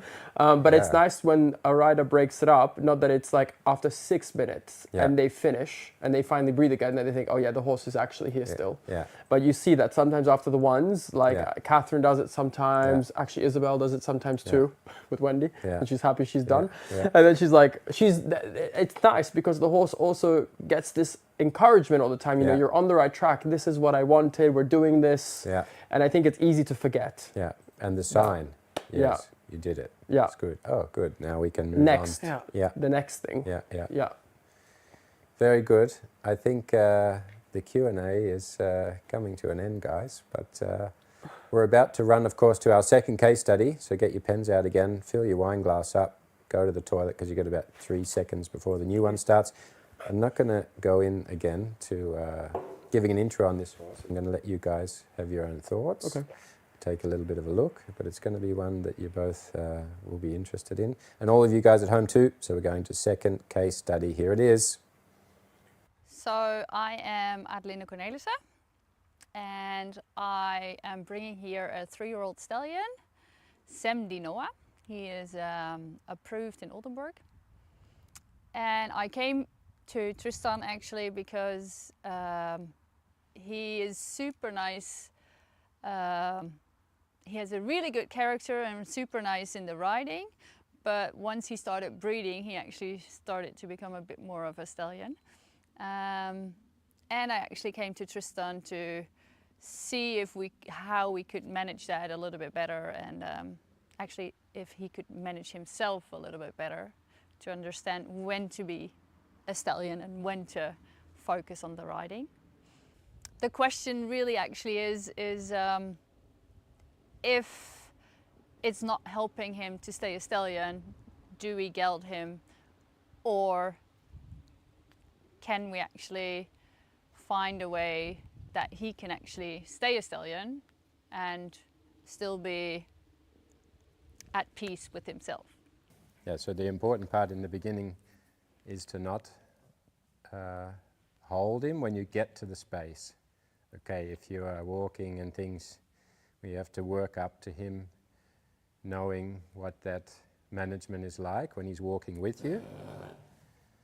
It's not something we say, okay, you have to let go, and in that situation walking in here you also, because then he walks really fast ahead of where we want to be. But then when we get to the place, the letting go is important, and then this bit is important. So not the walking back, Yeah. and then just start to allow him to go where he wants to go, and then try to give some direction, some redirection. But if he stands, to also give him the ability to self-regulate. So we don't have to hold him, but we do make him aware of the space of conversation, that he, even if there's a distraction or he feels the hormones get up or the energy gets up, that he shouldn't forget about this part. So this should be the first part, so that as he's learning about the self-management, that he keeps control and doesn't let his hormones and things get away from him, that at least he's protecting the space or being aware of us. And that also doesn't mean that every time he comes into that space we have to push him back. But I reward him for becoming aware the first time. I'm also always aware that if the energy flares up and I'm legs distance away. But it's not that we want to control him and send him back, but we want to give him this sound advice. So the difference is being able to bring the focus to the spot. Now the energy goes low when he has an awareness of the spot, and not that we control him, push him away. So there's the important parts about the first way of communication, conversation, and that coming into a new space, and there's horses and other smells and other things that are going to interest him, that he first can have a good awareness of where he is and where we are on the end of the rope.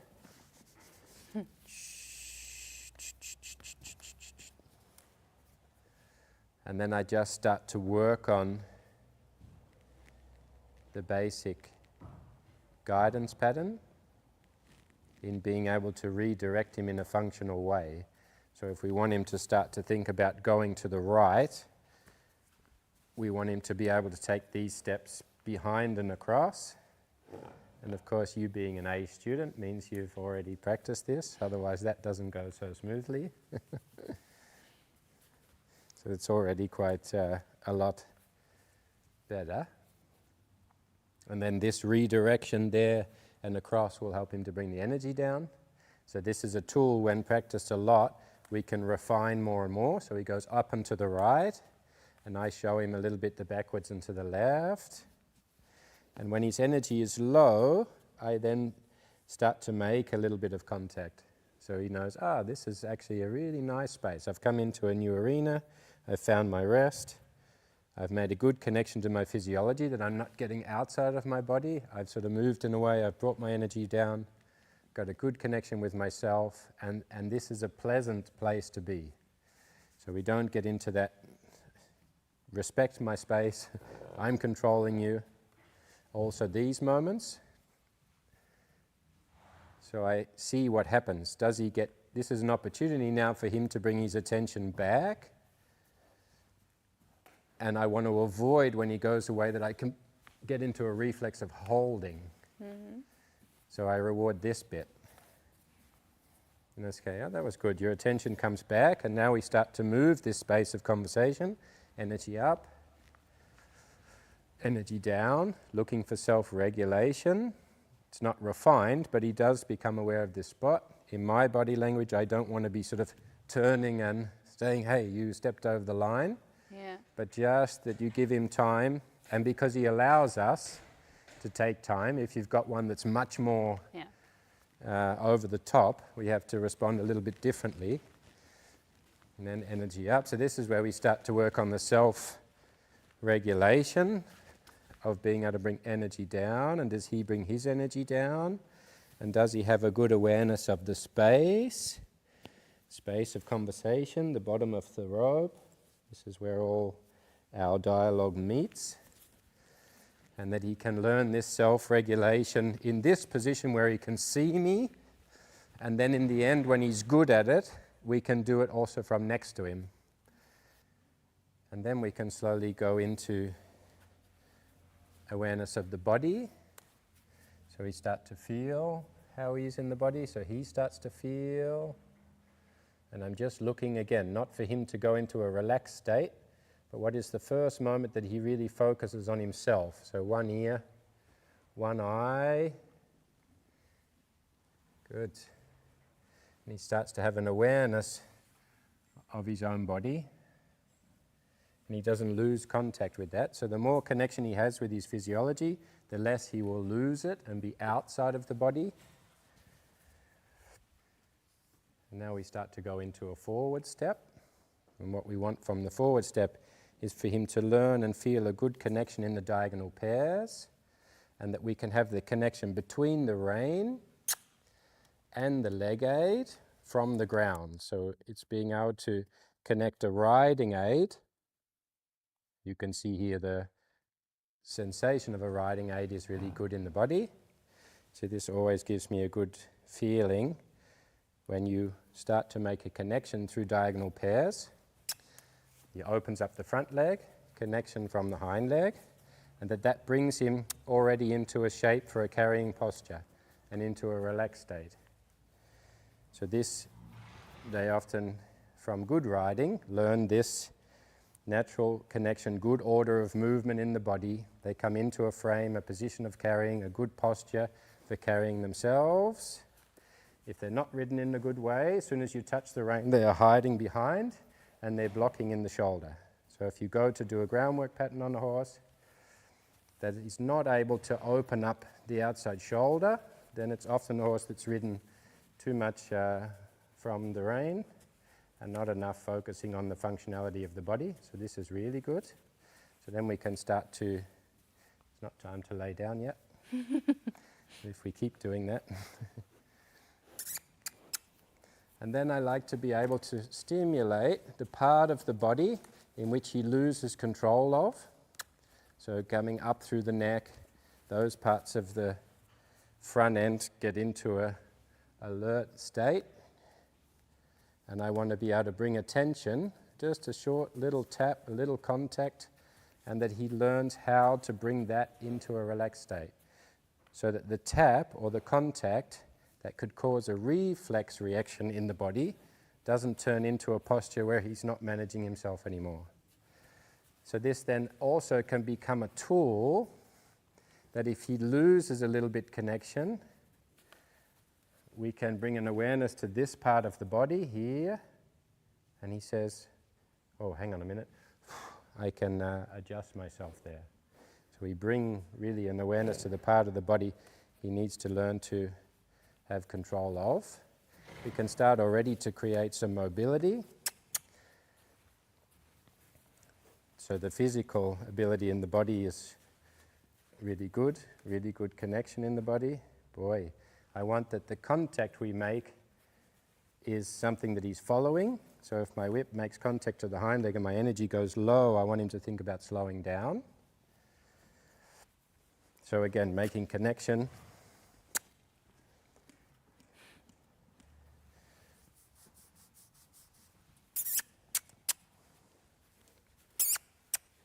And that he realizes that also on the ground, that if we ask for energy forwards, this is also something he can manage, that he's not running away from us. Good boy. So opening the front leg, yes. Connecting the hind leg. Opening the front, yes. Clock shape for the forward step. Letting him out. Boy. Good. And that also when we start to get going,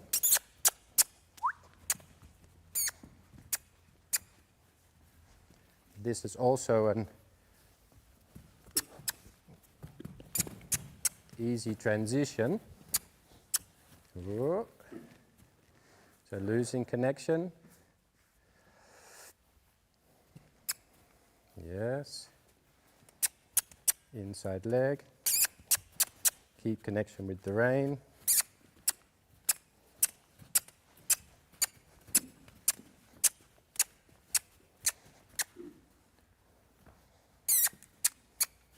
Whoop. Yes. So that when we ask for impulsion, we ask for a bit of energy, we ask for some forward. That he's not also losing control of that energy, losing the direction of the energy. Boy, like this. Yes. I just keep rubbing the neck a little, pointing that the nose goes a little bit down and out. I don't want to take too much on the connection to do that.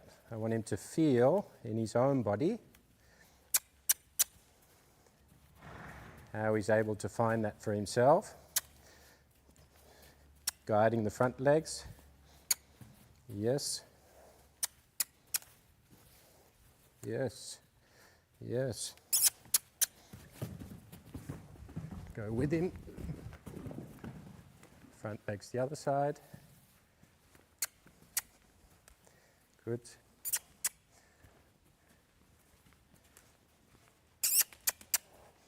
Boy. Yeah.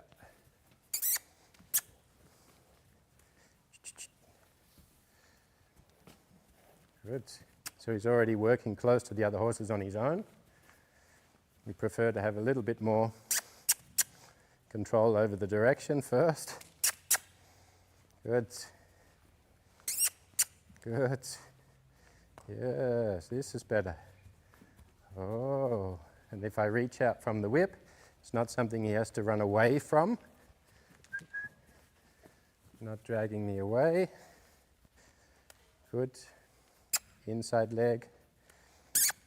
In the direction of the rein. Oh, good. And in the beginning, I just walk with him to make it a little bit easier for him to find direction. Way, yes, yes. Turn the hind leg, so going back to our first forward shape. And then we find mobility the other way. Open, moving the front leg. So the important part is here is I'm not walking towards the hind leg.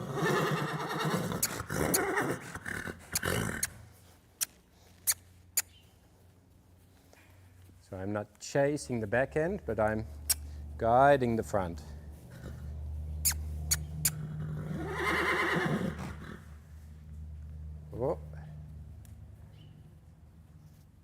opportunity here while the mares stick their heads out and say hello to redirect the front. Yes.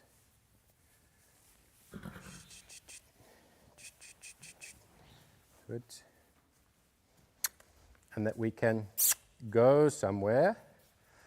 Now we see the importance of being able to have mobility, navigation. Oh, good. Yes. Very good. And then the redirection of the front leg again.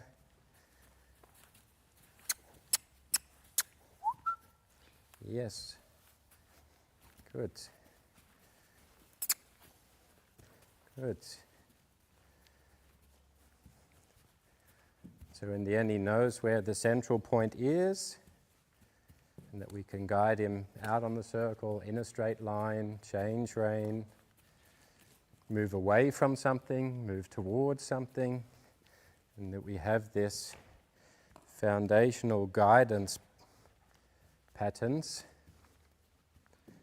both in close proximity in a leading situation, but also that we can go somewhere, and eventually that we can go walk, trot and canter, and that forward impulsion doesn't create a lack of control.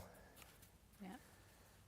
Boy, we go away from this, we do a little bit with the tools, so the management of energy in and around him, and then we come back to this, and we see if, because of our little progression in the learning, not being able to be on the circle, then being able to be on the circle,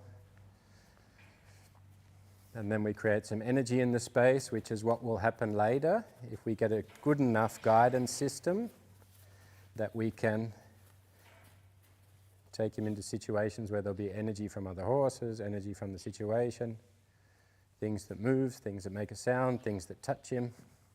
And how does that go? And it's important we realize the starting point. The starting point for him was not being able to control himself too well in this way of communicating conversation. Probably in a normal lunging situation, you think, oh yeah, he goes out in the circle and he goes around, no problem. But here, of course, we're asking from an independence point of view. So quite a high level of confidence, being sure of himself in the body, that we really teach them to be light and able to manage themselves, be mature and responsible in all situations over their own body. And then the tools is also a test. Is there something in the space that gets them to lose connection? So it's kind of like the simulation.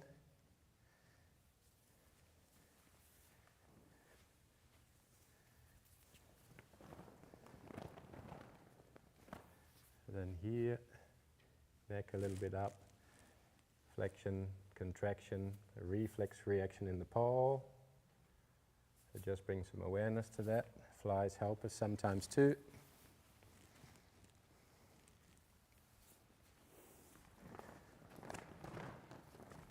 And if the stimulus creates a sort of involuntary contraction pattern in the body somewhere, I just bring some awareness to that part.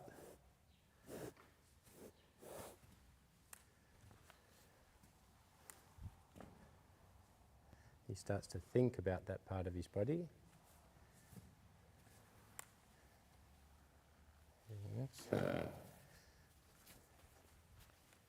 You can develop more and more of that skill of just becoming aware of the things that happen in his body in the presence of something.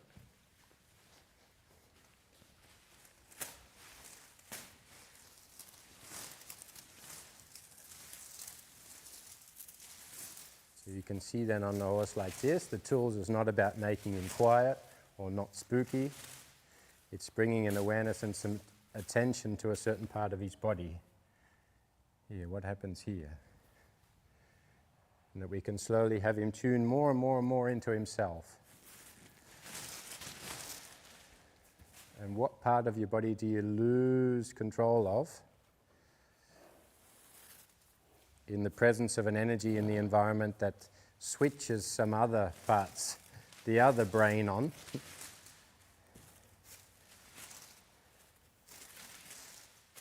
Good. Yes. And of course, the first foundational guidance patterns are really important, because if you start to ask something here and you cannot redirect into a stable, relaxed position, then your first swing might be a careful one where you're trying to be really aware of what's going on. But if he has an explosion, we have to have had the conversation to be able to redirect him into a good space. We go a little bit with the noise.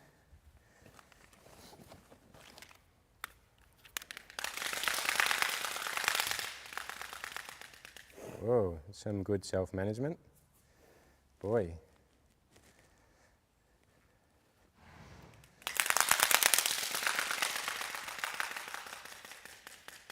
Good. So I want to see that they start to use immediately the connection diagonal pairs. They don't go into this predict and protect reflex pattern, get their body ready, same as they would if he saw another horse. You can see he gets more and more relaxed. And we're going to go with this one. Also a bit noise. Also a noise that can be sometimes associated with certain noises they've heard in preparation for being a stallion or at the show.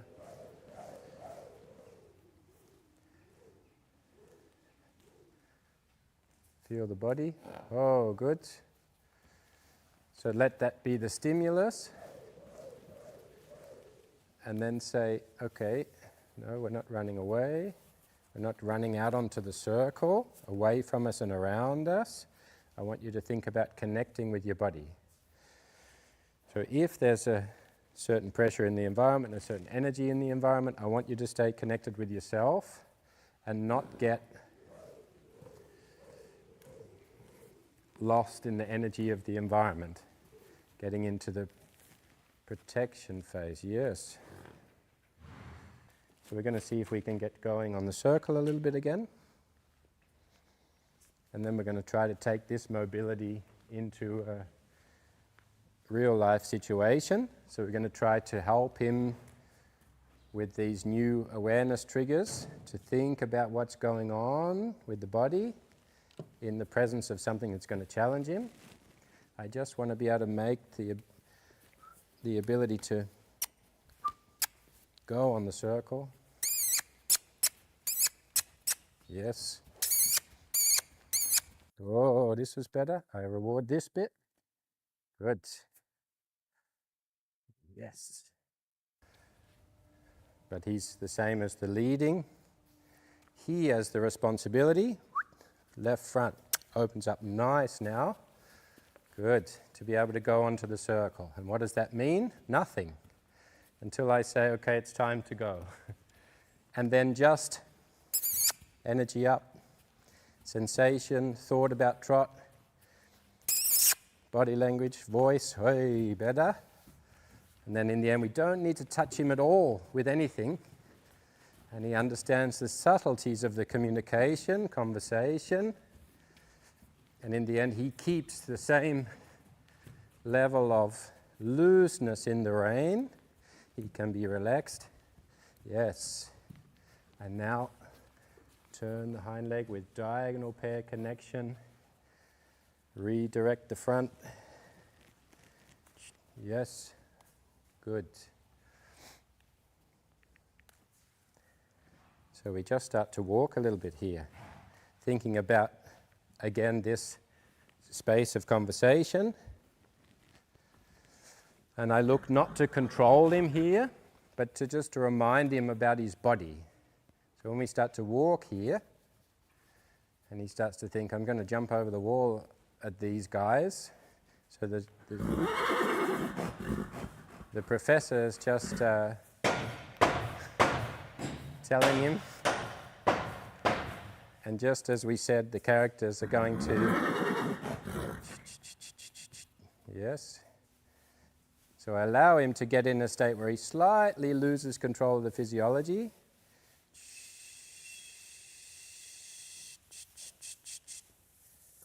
Yes.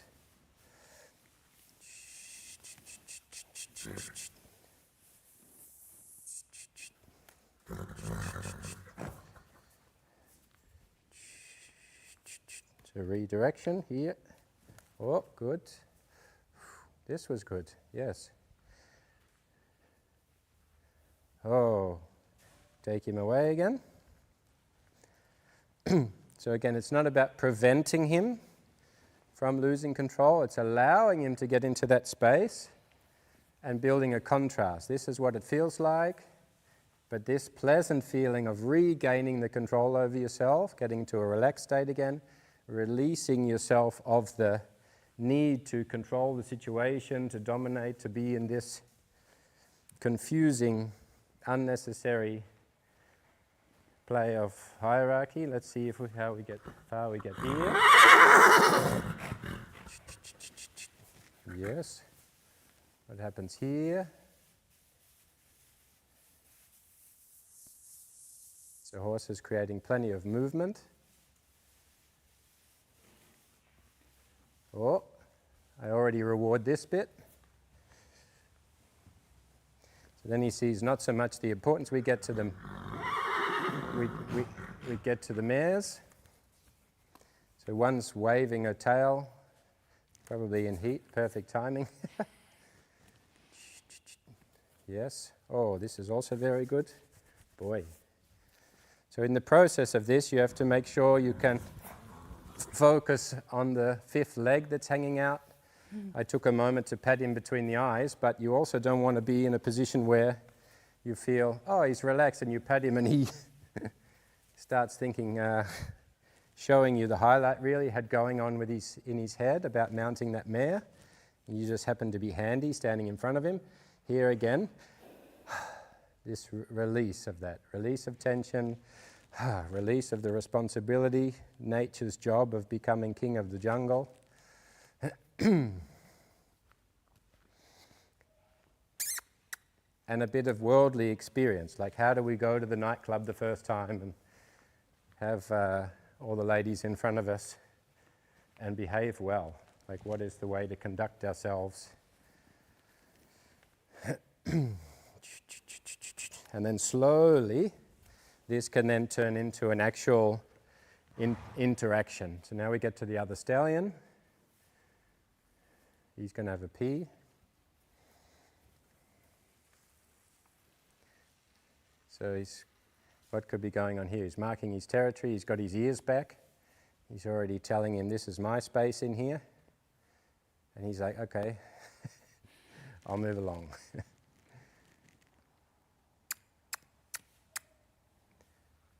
So again, trying not to put pressure on the halter. It's a redirection here. Oh, as little as possible. Yes. Moving on. The gelding sleeping in the corner, also with his butt towards us. Oh, that was good. Not so interesting. The mare that's highly in season. So the mare that's highly in season, who's swishing her tail, that has a little bit of a different effect. Yes. And some people say, oh, that's not fair. Why are you showing a stallion that's just covered the first time a mare that's in season and expect him not to react naturally? Well, if Adelinda wants to ride in the arena and there happens to be in the warming up in this space a mare that smells a little bit nice, you want him to keep his manners. And what do we say in Dutch? Hou hem in the box.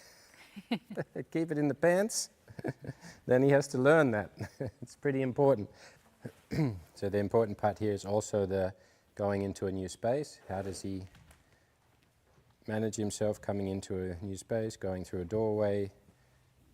So he starts to travel, and we don't want him to get ahead of himself. Aware of his physiology when he's stepping into a new stable block, coming outside. We don't want this also to be a moment where he gets up. There's a lot to look at.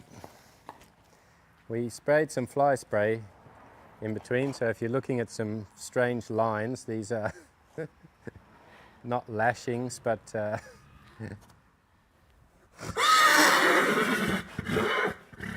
so here it's not about keeping him still, it's about letting him come to a space and lower and be interested of what's happening here, not what's happening like 50 meters over there. So that he's really present here in this space of conversation. And if I don't have to do anything like this, then I don't. Yeah. If he starts to really lose control, then I might think about redirecting. So I haven't gone first, so here we redirect a little. Don't get lost in space. Continue to think about where you are within the space. Yes. We're going to go into this stable. We don't want the first horse to be a distraction.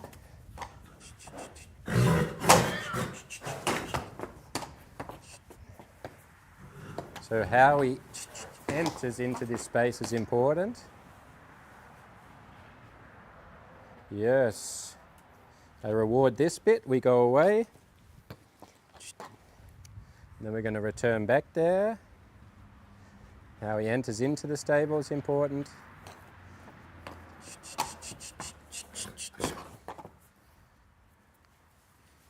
Redirection, yes. This bit. If he approaches, we don't want him to approach in this manner. With the neck arched, yes. So here we get a moment of rest. I go back. So not progressing forwards here, but going backwards. Good. Go to the rest point again. So just turning a little bit away from the stable, that he's not engaged with going that way. Oh, let him have the rest moment again. Knowing that this is the training part, the teaching part, we can go into some awareness again, thinking about this part of the neck. Yes, this bit. Lower part of the neck. Oh. Is he able to, in this position with two horses either side, have a moment where he can switch off? Where he can say, oh, I don't really need to feel like I need to challenge these. Hey, this is good. We're going to walk straight out here.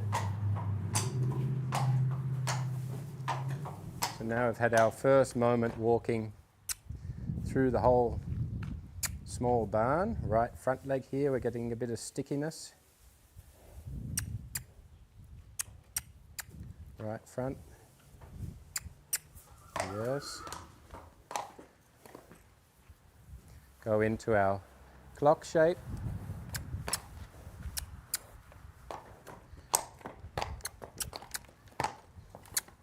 Yes. Diagonal pairs. Very good. Redirection of the front leg. Now we're in a new space. New visual. Fields, horses in the fields. What happens there? What's going on here? Waiting for a connection to himself. So how do we get from way out there back to here? What's happening right here? So letting him feel the muscle that has now this contraction of, oh, what's that horse over there 100 meters away in the field? How does he bring himself back? Not how do we bring him back? Good boy. Yes. And then we start to go again through the stable from the other side. And then we let this be a little also how he's moving. Not that the front end is coming in on top of me. Yes. How does he enter first into the stable? We have a stallion here, a gelding, and one that could be a stallion who thinks he's king of the world. Another gelding but thinks he's... He could possibly be gay, this one. He fancies all the boys and lets them know.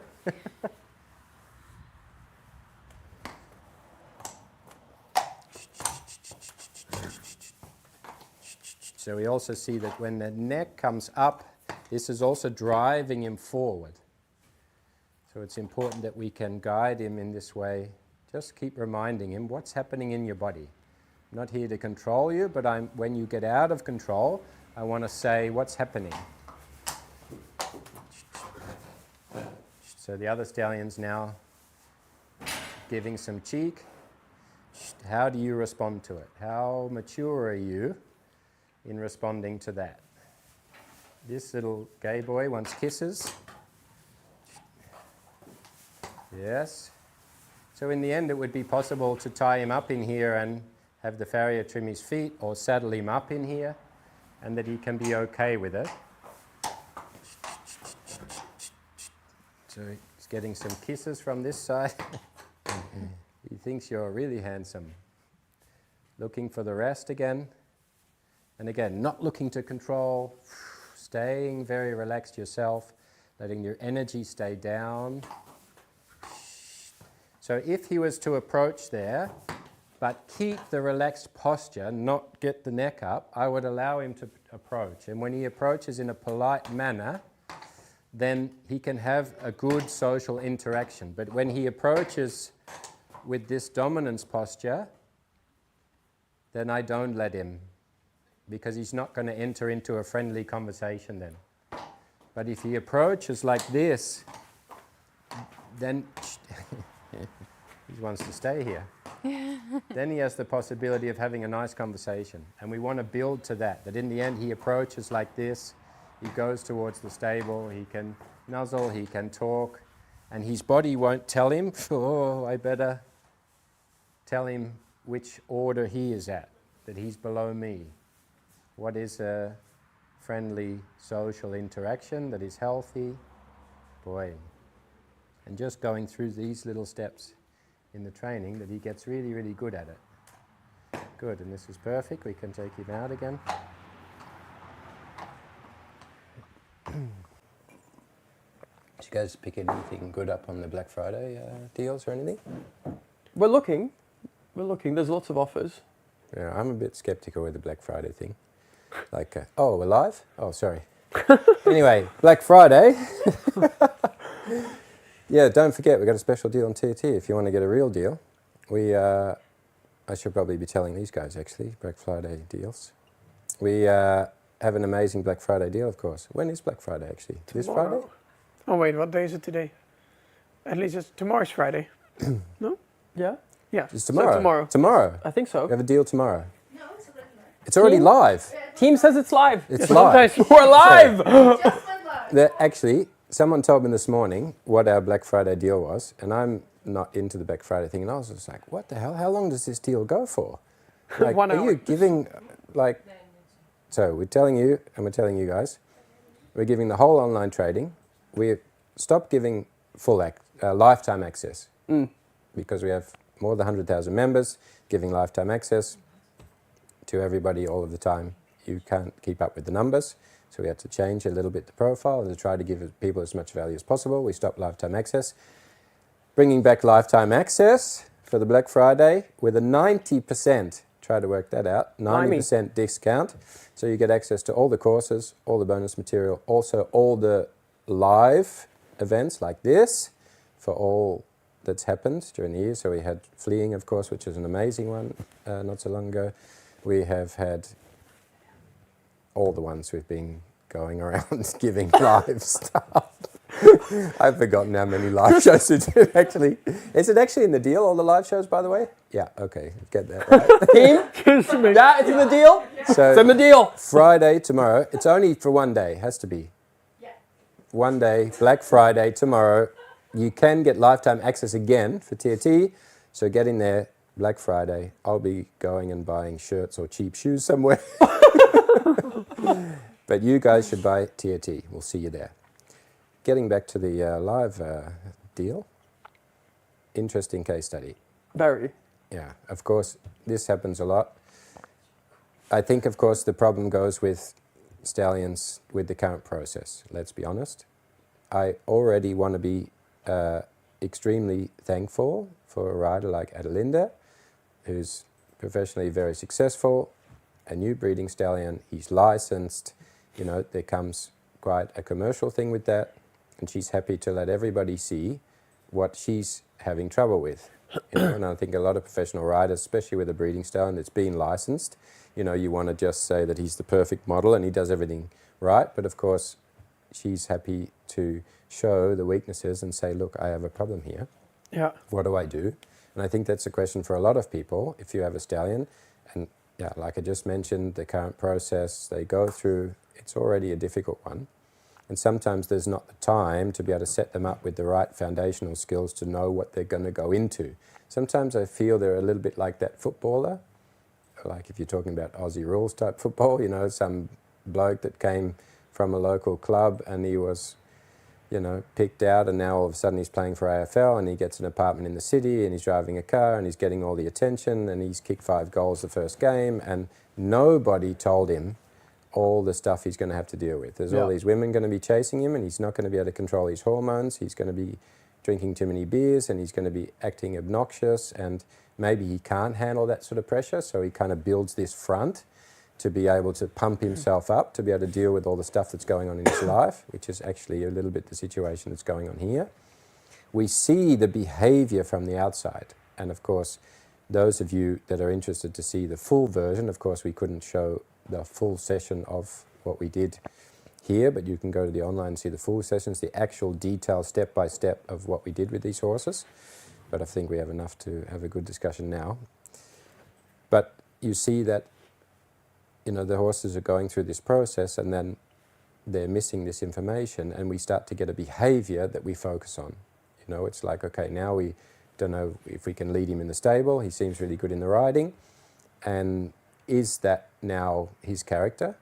You know, is he a real little shit that's rearing up and he's impossible to manage and he's going to be screaming and he's running around with 5 legs and we can't do anything in the stable and it just becomes a big handful? And is that his character? Is that his way he's always been? Is it just because he has 2 nuts and we need to cut them off? You know, he's not able to live like that. Yeah. But of course you have a stallion that from the beginning was really sweet. He's very talented under saddle. He's the perfect riding horse, behaves perfectly in the ring. He's got very good points. He's been very successful. He's now a breeding stallion. You have a horse for the sport that you're proud of. You know, it's a magnificent looking horse, but then you have this problem. And how do you make that decision? You know, is it something that you have to keep a stallion? Can we teach him something, you know, or do we just have to geld it, or what do we do in this situation? And I think a lot of the time it's, of course, yeah, you can't change the past. What happened in the process. But I think it's something we have to start to recognize that maybe the process is not fitting them very well. And so you get young, you know, quite insecure, sweet horses like this that get overwhelmed, and then they start to behave in a way where they become sort of unmanageable, and it's sort of no fault of the rider, definitely, you know, no fault of the horse, but probably the fault of the tradition and the system and the lack of people being able to see that this is not, you know, suiting the majority of the horses. Of course, there's many stallions that go through that process and they actually excel in it, and they go along and they do young horse classes, and then they go to the top sport and they go to Olympic Games and the International Grand Prix and what have you. There's also those stories, but there's also a lot, and probably from my perspective, I see the majority of the ones, of course, that are not. So I'm sort of looking through the lens of the system failing those ones. But what are your thoughts as far as this individual horse in the beginning, when you see the sort of situation and the session he goes through, and also from your perspective, because you, of course, you're both dealing with stallions and you've had certain situations where they maybe also didn't get a certain foundation that set them up for the rest of their life? Yeah. What are you guys' thoughts? I feel like we can add on this quite a lot because we have a lot of experience with stallions, also with gelding stallions. Actually, every single horse we own currently has or is a stallion. So was gelded very late. For me, late is like 4 or 5. We see that still in them a little bit, but it's quite a difficult choice to make. But maybe you can speak a little bit about Antares, and then I'll speak about Emporio. But Yeah, I think what is also sometimes difficult if you do have a stallion, it's tough it's a tough decision to. You're right. Sorry, still sick. It's a tough decision to castrate sometimes because you know what you have, the horse you Yeah. have, which is not always good, but you have it for whatever reason. As a stallion, and it's sometimes difficult to make the choice to then castrate when it can really help, of course, as well. Yeah. But yeah, I had Antares is one of my Spanish horses, and he was a stallion until he was 5 years old, I think. And with the riding and stuff, he was quite okay, but with everything else, he just couldn't really manage. And I also wasn't really able to help him with it. But I think for me, it was very clear that it wasn't possible because in his normal day-to-day life, he was also not dealing. So he was just walking around, sweating, being aggressive, really stressed. Yeah, so that was quite difficult, but he's always been with other horses, which I think is quite important, which is also not easy with stallions. Yeah. To have them social, and I have them my Shetland Macho. He is also stallion, but he's also always been with other ones. Yeah. So that has been a good thing. But with Antares, it was very clear for me that it was just not possible Yeah. because his normal life was not good enough. Yeah. But I'm not saying you can't help them or teach them. Yeah. I And I wasn't think able that's to do a it. big part of what's important because same like Adelinda's, she has an incredible talent. She actually gets on very well with the stallions. Yeah, I mean, Adelinda's, same size as me, not all that tall and, skinny, really fit yeah, girl. And you see some of these big stallions and you think, oh my God, but she with riding gets along with them really well. And you get on and you feel and you think, actually Yeah. he has perfect manners. It's like a riding school horse. He's really soft and easy and he's happy to work and he wants to do his job. But then, of course, you've got the management side, and Adelinda's, of course, a professional rider. She's incredibly busy. She gives an Yeah. incredible amount of lessons, and so she relies also on her staff and the management around the stable, which is the majority of the time. If you think how long a rider is actually riding, let's say between 30, 40 minutes, an hour a day, and for the other hours that they're in and out of the field, they're in the tacking up, they're in the wash place, all the day-to-day things, there's many more hours of sort of absorbing, these interactions than the actual riding part. yeah, And just like you say, if you don't get in a situation where you're not able to help the horse or find a way that the horse can find rest in all those hours, yeah. it's going to be... Yeah, and I think it's also because it can become dangerous very quickly if you don't have the right tools, and then the way you deal with it is not always the best way because you just want to make sure they're like safe, they're coming with you, they're not pulling you to another horse, or they're not rearing on you, so then it becomes even more stressful. Yeah. And I think then the reaction gets even worse as well, instead Yeah. of taking your time and working on it. Yeah. But it's true because with the riding it's sometimes different, but all the other hours Yeah. are much more. It's quite a big conversation topic online now as well about like people owning stallions, what kind of stallions should remain stallions. And I think for myself, I always peeled it back and I took the riding out and I took how the horse's handling was out completely first. And then I told myself, okay, what kind of life and management can this horse actually have? Like, is he having a fulfilling life, or is he living in complete isolation, not being able to deal with any stimulus or anything? Because then you've already kind of answered your question, because irrelevant of your goals with the horse, or if you want the horse to be a breeding stallion or whatever it is, if the horse can't live a happy life, then ethically the horse should be gelded. Yeah. Because then you can kind of just move on to the next stage, because it will be inevitable. Because Yeah. if they can't manage by themselves, you'll get them to Grand Prix and they'll just keep injuring themselves, and you'll get it in the ring and everything will be fine. And then back at the stables, you and I both know big stallions that are like this, and then the groom's going to the hospital, or Yeah. they break their leg in the stable, or something happens on the truck with other horses. So it's kind of one of those things where the horse needs to be able to live a good social life every Yeah. day. And that's why I haven't gelded any of the horses that I have. And then when I felt like their quality of life would improve because they were no longer being able to be managed, I gelded them. It's quite interesting because I had it with this case study. The horse kind of started to change when the breeding started to happen, because of course then the horse has two jobs. It's a riding horse and it's a breeding stallion. And I had that with Emporio too, because I kept him a virgin stallion for a very long time because he was a little bit more sensitive to stimulus. Yeah. And I wanted to kind of get on top of that first and see if I could manage him correctly. And then when I realized that I could, I entered the whole breeding journey. And what I did that kind of helped me, I don't know if it will help anyone else, but my stallions all love a routine. They get very set in their routine. And the first thing I was worried about is that he thought that every time we would get on the truck that he would go breeding, Yeah. because then he would start like going crazy already. So I made a deal with the facility where I was breeding at, that when he would arrive, I wouldn't touch him anymore. The guy would come. I never have chains on my horses, none of them, because I feel like it, firstly, you're not fixing the issue, makes them head shy, all these things. Yeah. But I said to him, I said, put a chain on him because I want him to have like a physical feeling for an association. Yeah. And I only wanted him to handle him. And I told him, I said, within reason, but let him be a stallion. So let him do his thing because he's here to breed and he's here to be a stallion. So if he screams, if he does, I mean, Emporio was never throwing legs or anything, but he would make himself really big. I said, let him do it. And then as soon as he's finished breeding, you put him back in the truck. And then after that, he needs to think that he's with me again. Yeah. And that's a whole other Keep it world. really separate. And, Yeah. Because I can't be telling him, like, every day of the month, no, you can't do this. And then all of a sudden, I arrive at a new facility and I expect him to just forget everything and all the training, and he has to. Yeah, yeah.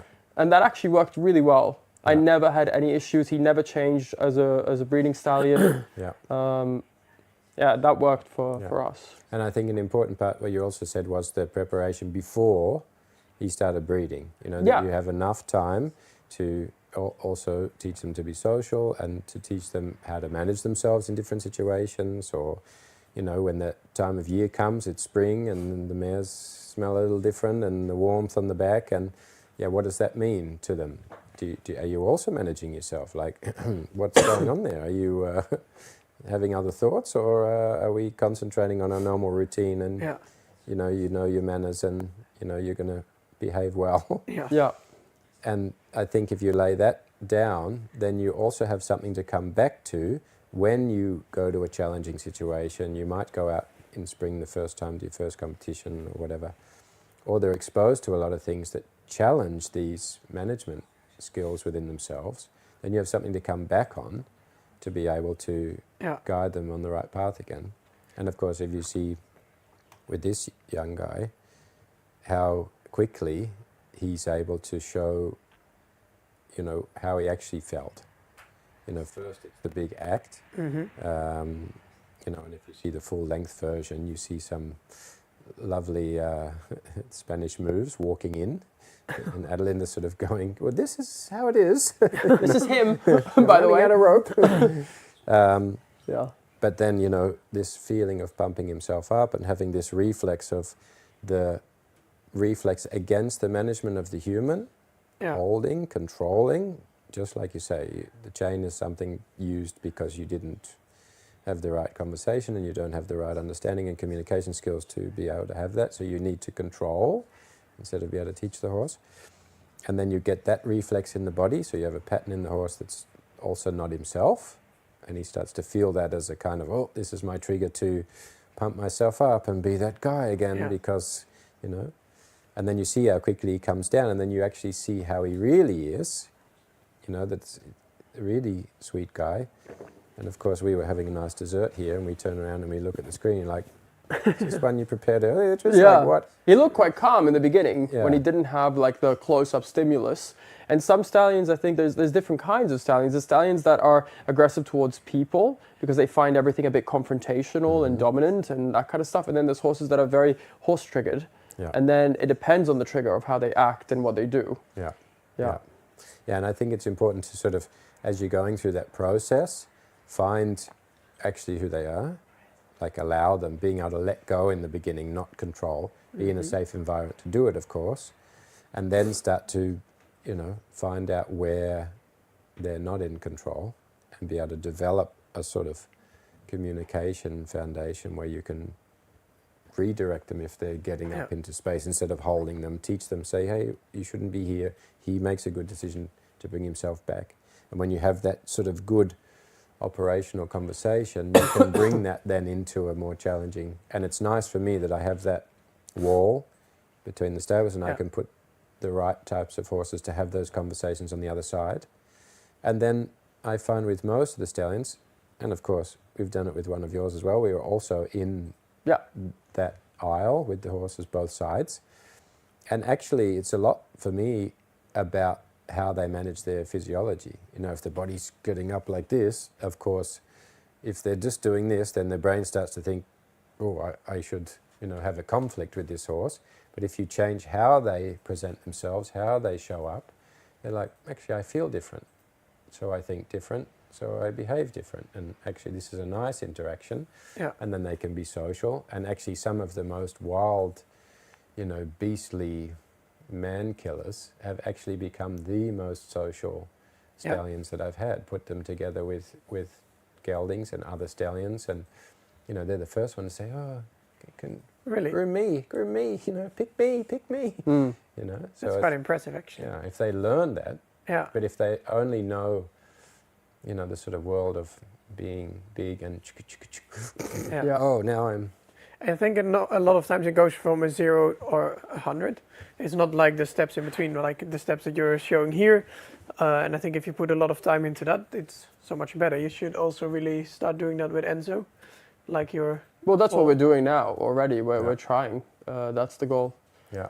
But I guess maybe if we go back to this specific case, perhaps because the horse has this inkling a little bit, then it's probably best to stop the breeding until you have that control again. Because I think you're kind of breaking that trust that you're building on every time you go to breed. Yeah. It's just like re-encouraging the behavior. Yeah.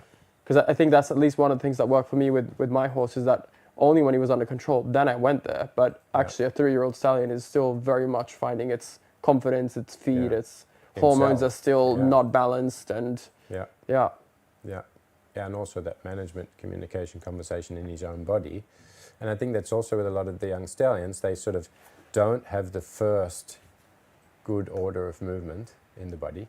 They have what they've come out of the field with, and then we add power and impulsion and food and adrenaline to that. It's like, oh, what do we have? Ta-da! This wild beast. Yeah. It's like, and you see with the work we did already with the foal, if they have this from day one, okay, this is how I move. Yeah, exactly. This is how I move into a space. This is how I redirect and take myself out of the conversation because I'm being too much for everybody else. If they learn that in the beginning, Yeah. actually they will present themselves better at the show. If they know how to carry themselves in a way that makes them feel good, but is not built from sort of pressure and adrenaline or dominance or hormones, then you get also a much more healthy horse because it's running on knowledge and connection in the body and not on all the other chemical attention. reactions going on.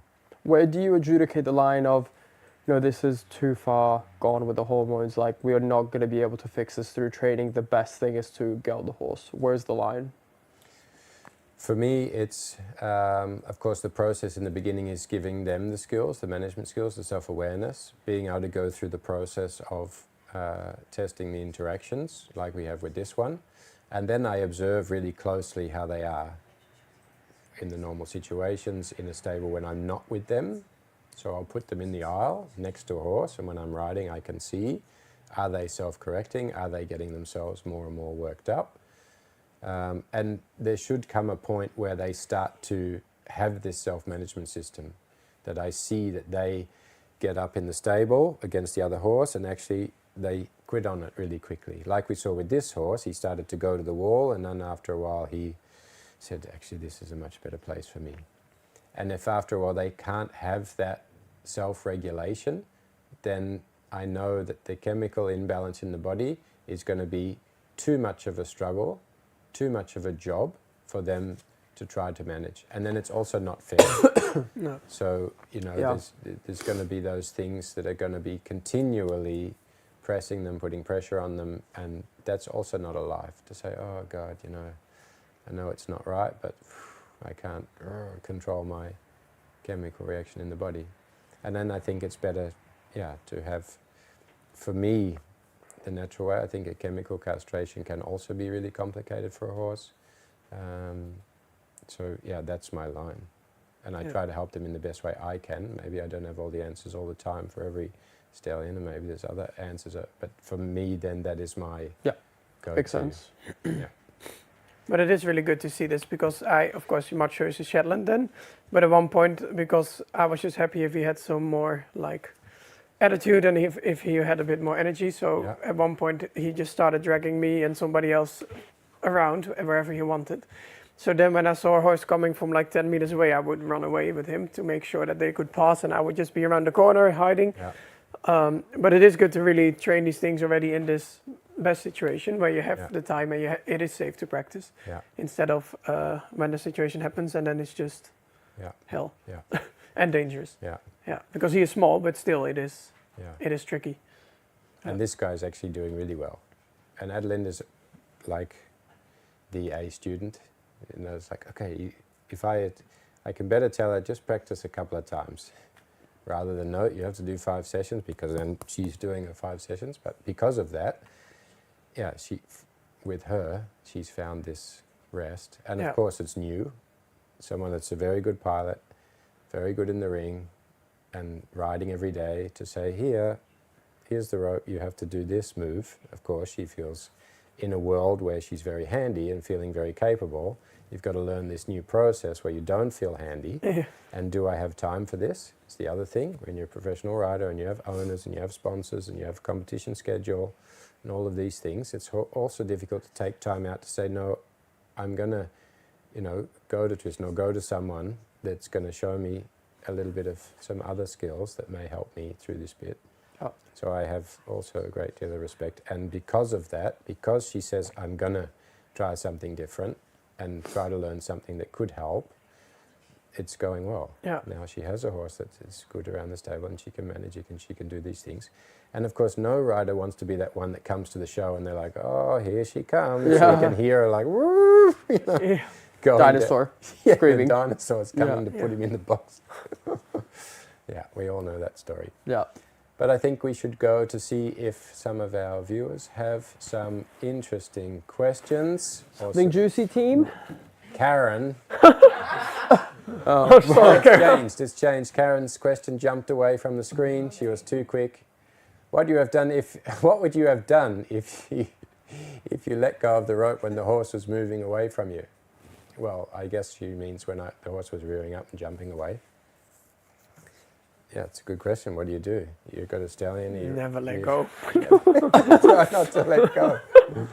Yeah. I mean, I do remember you letting go Yeah, because my legs couldn't go faster. on a certain moment. Yeah. Yeah. I mean, for me, I'm always in like this situation. Yeah. I'm in my arena, there's no other horse in.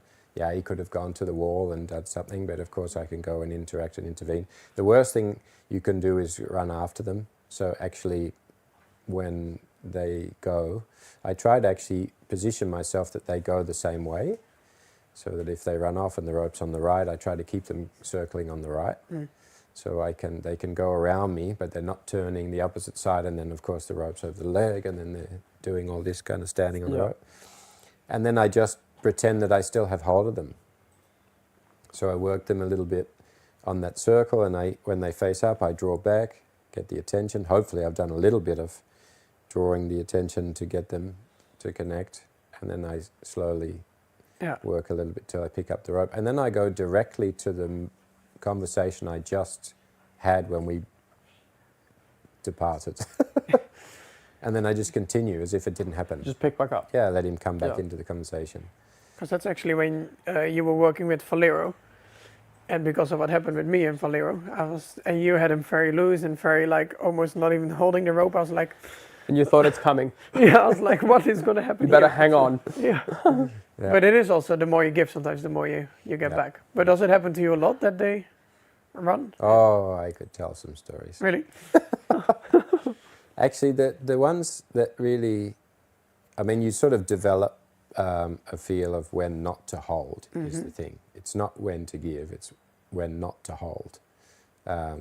Especially when the horse is in the air, you can better go with them a little bit rather than put pressure, because you don't want to have the resistance against. And then not working the head, not holding the head, not holding the rope, but having the conversation with the body. Because if you're only holding the head at one point, the rest of the body's going to work against you, and then you have no, And they'll always be stronger. I mean, it's not that you'll never win a tug of war with a horse. Never, I mean, never. Yeah, and of course you want to. This sort of horse, I wouldn't go and be in a public place with. Full stop, because there is a chance you could get away. You don't want that happening. No, it's not safe. I mean, what a nightmare. Yeah. But yeah, I mean, I've given some clinics where And it always happens, you know, when you're too comfortable. You know, I'd had one situation where I was in a riding club in Denmark, and they came with an Icelandic horse, and they said, yeah, he runs off all the time. And I didn't pay much attention. I thought, oh, they're riding, and he gets strong, and he runs off, or whatever. And then this Icelandic horse came in, and he was like half sleeping. So I, you know, thought, oh, I'm not going to be able to show much, so I better give some analogies of what possibly could happen. Let's imagine he's really dancing around, and don't put the pressure on, and try to feel that you can redirect a horse, and what is the way for them to gain connection, because when they're running away there's no connection at that point, and where not to position yourself, you know, one eye away, then two eye away, then they could be running away.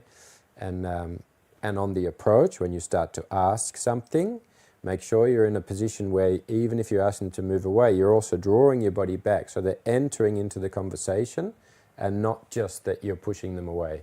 And as I was waking this Icelandic horse up, I was explaining that exact thing, and he just took the head away, and I just explained about not holding onto the rope, and he just took the head away, and I thought, oh, I'll just hold for a second. Come back here. Yeah.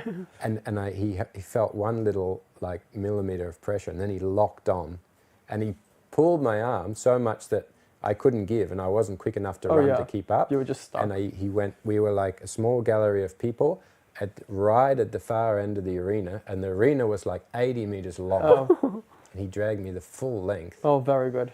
And I was Forrest Gumping it, like stretched out. I think the only reason I kept hold was because I was in public. At the end, meaning kept hold as far as I could. Yeah. He got away. Oh, he did? He got away. This was your Valero moment in the... Yeah. Starts running, and I try to be professional. Say, yes, exactly like this. These things had happened, but the important thing now... Exactly what I wanted to show you. And then I got him back, and I was like, what an amateur. And then I thought, okay, concentrate a bit. And then I went to the same side, and he softened. And I was like, yeah, that's a bit better. Go to the other side, start to talk again. Boom, same thing on the other side. Oh, really? It's like, what the hell? Like, this is a case study. He was a professional. So, yeah, that was not so handy. And then I did have a little bit of rope burn that day. No, I can imagine. Doesn't happen that often. That makes sense. Because I was asking you off camera before, I said, do you not ever wear gloves or anything? But of course, you're not looking to get into a pulling match as well. No, and I can't even really give people the advice, you know, wear gloves because it's more safe, because I don't do it myself, and I think it's also to do with feeling. I feel less in the groundwork, even though I ride with gloves to be lighter, so I don't have to grip the rein to feel it. I can be lighter with the hand with gloves because you can let loose and the rein just sits. But yeah, I don't feel as much, and I've had situations with gloves where I didn't feel the running of the rope, and I wasn't giving at the moment and holding, and the glove melted to my hand. And so from that moment... The worst feeling when you can't open them anymore because it burns so hard.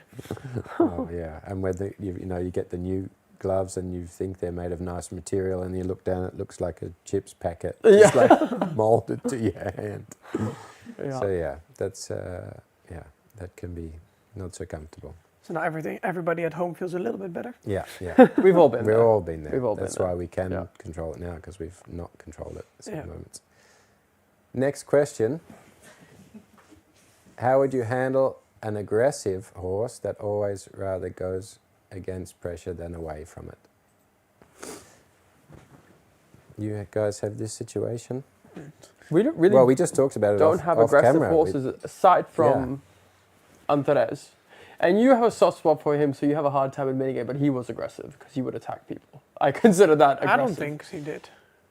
There were some moments. No, he was aggressive. I was scared of him. And I think if I'm scared of a horse, there's aggression coming my way in order to feel that. I mean, I remember the first time when I saw him, I was petting him and I could only pet him for maybe 2-3 seconds. Otherwise it would turn into a bit of aggression. So that's true. Yeah.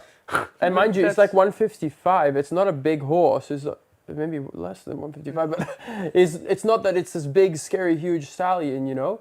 But he was definitely aggressive. Yeah, but a bite is a bite. Yeah, a bite is a bite, especially when they're really going for you. Yeah.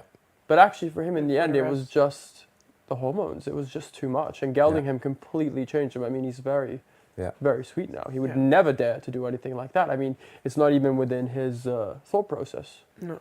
How would you go through the process though? You say if you start and someone says, I want you to teach my horse the Spanish walk, and every time you went to lift the leg, He would try to attack. yeah.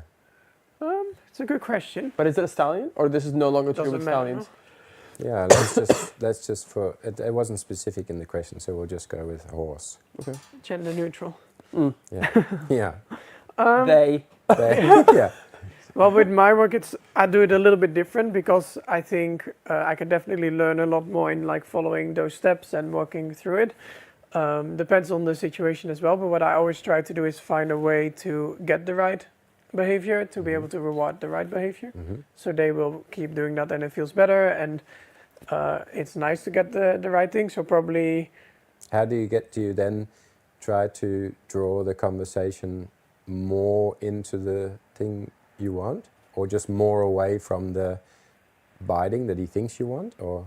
Yeah, I can correct what they're doing. Yeah. Not like put too much energy in, because I think the more energy you put into it, the worse it becomes. Yeah. So for example, with the Spanish walk, if they would get aggressive then I would just tell them kind of not to get aggressive, but then keep asking the question or keep trying to get a little bit of a right movement in the right direction, and then reward that part. Yeah. So I don't know if that's really clear, but yeah, I'm not the best in explaining. Yeah, but also that thing of don't ask the same question. Yeah. Like you keep asking the same question, you're probably going to get the same answer. Yeah. So then find a way you can ask the question which they understand, oh, that's not what he means. Yes. I have to search for a possible different answer. Yeah. 1 + 1 is not 12, but it could be 3.5 or -4. No, and then we that's true. get to a little bit the right conversation. But I've had some horses in the lessons as well that do get a bit aggressive, or they go over the edge if it's either because of the food or from other issues. Yeah. And then it can get quite tricky, because if you don't really handle it, or you're only trying to keep the horse happy and just keep going, then it can also just get worse and worse and worse. Yeah. So yeah, it is a good question. But normally I try to just tell them no for what I don't want, but mostly focus on what I do want. Yeah. Yeah. And redirect away Yes, from that's a good word, I think. Yeah, I'm doing a little bit the same, especially if, like, specifically the question for moving away, then that's not the first thing I do. Like, if you're trying to get a horse to move away in what we saw in the case study, of course, this moving forward brings energy over the front. So a horse that's not able to manage the front, when you put energy while moving away, yeah, they'll either move into you because they have the reflex, or it puts energy in front and then they're coming over and biting you. So I go to the front end conversation in the beginning. First, let them realize where the tension could come in. So before I'm going to ask something that the tension comes in, before I ask them to move away, which I could feel they're probably going to not, they're going to move into me, I let them feel where the body could go into tension or into reflex, and show them, teach to them before doing to them what their body might do and how they can make it feel better. So before I ask them to move, how should you feel when you're going to move, which I'm about to ask you, but you don't know yet. So first explain what you're going to be looking for. Yeah, what they should feel. Yeah. Because if you're asking a horse specifically for the question, what do you do if they're dominant aggressive, they lean into you, is first show them how they can not. What is it that they have to do to not be able to do that? So they have that option. Otherwise you can... Yeah. I just keep tapping him until he takes a step away, and then I say, yes, but maybe he doesn't stop until he's done 20 circles into you, or he's taken half your arm, or... Or in hospital. Yeah. And then the redirection of the front, so that I know I can have that conversation. Like if we go to move away and you're not able to relax and open your front, have control of the front, then I know you're going to lean against me or lean over the top, which is going to make you want to bite. So can I have the conversation with the front, that if I go to ask and the front gets like in the wrong position, I can go, oh, well, remember about this, yes. Oh, front end soft, it moves, and you can move back, and you can find rest. From that point, now you can take a good step to the side.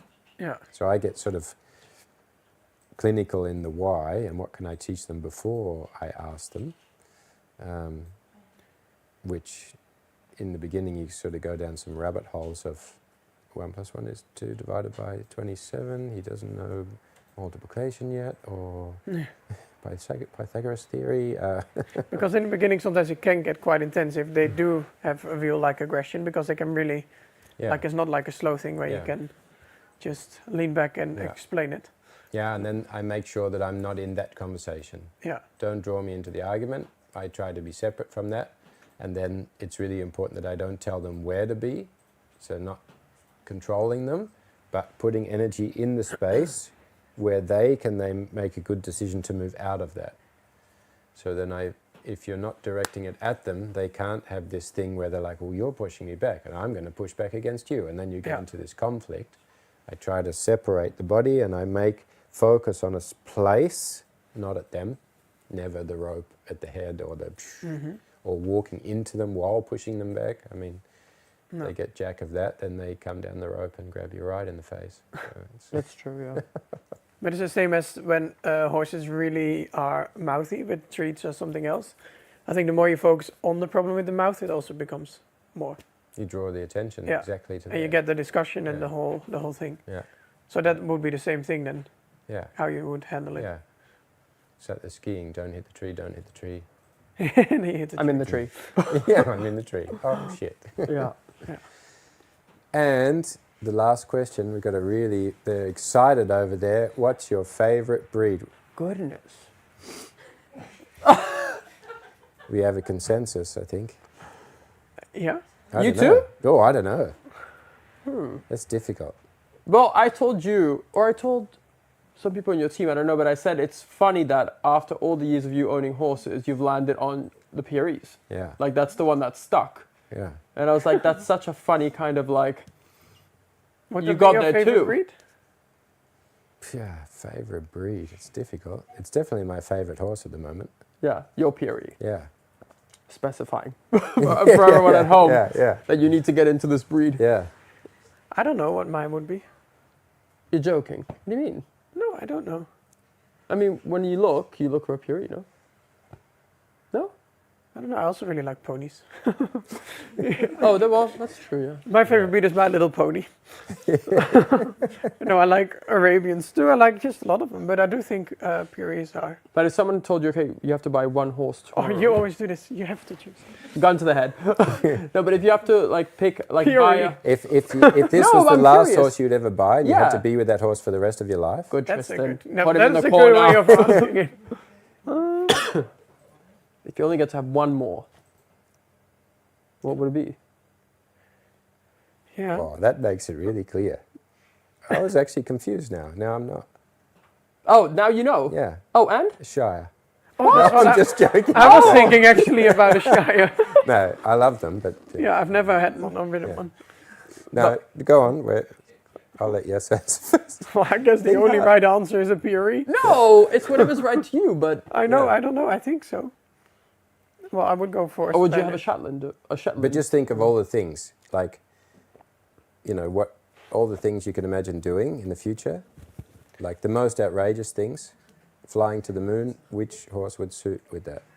Like that's how I think of it. All the things I would want to do. Well, you'd probably just want like another Annie. Yeah, but that's not possible. Yeah. Can I clone? No, I think I would go for the Spanish one. Yes.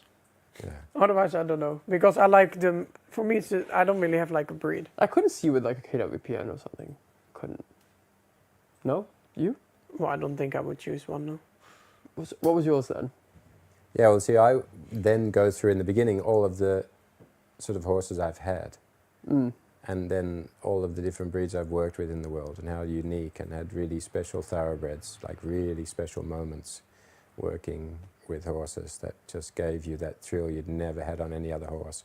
And certain things that I like to do with horses, and certain breeds are really suited to that.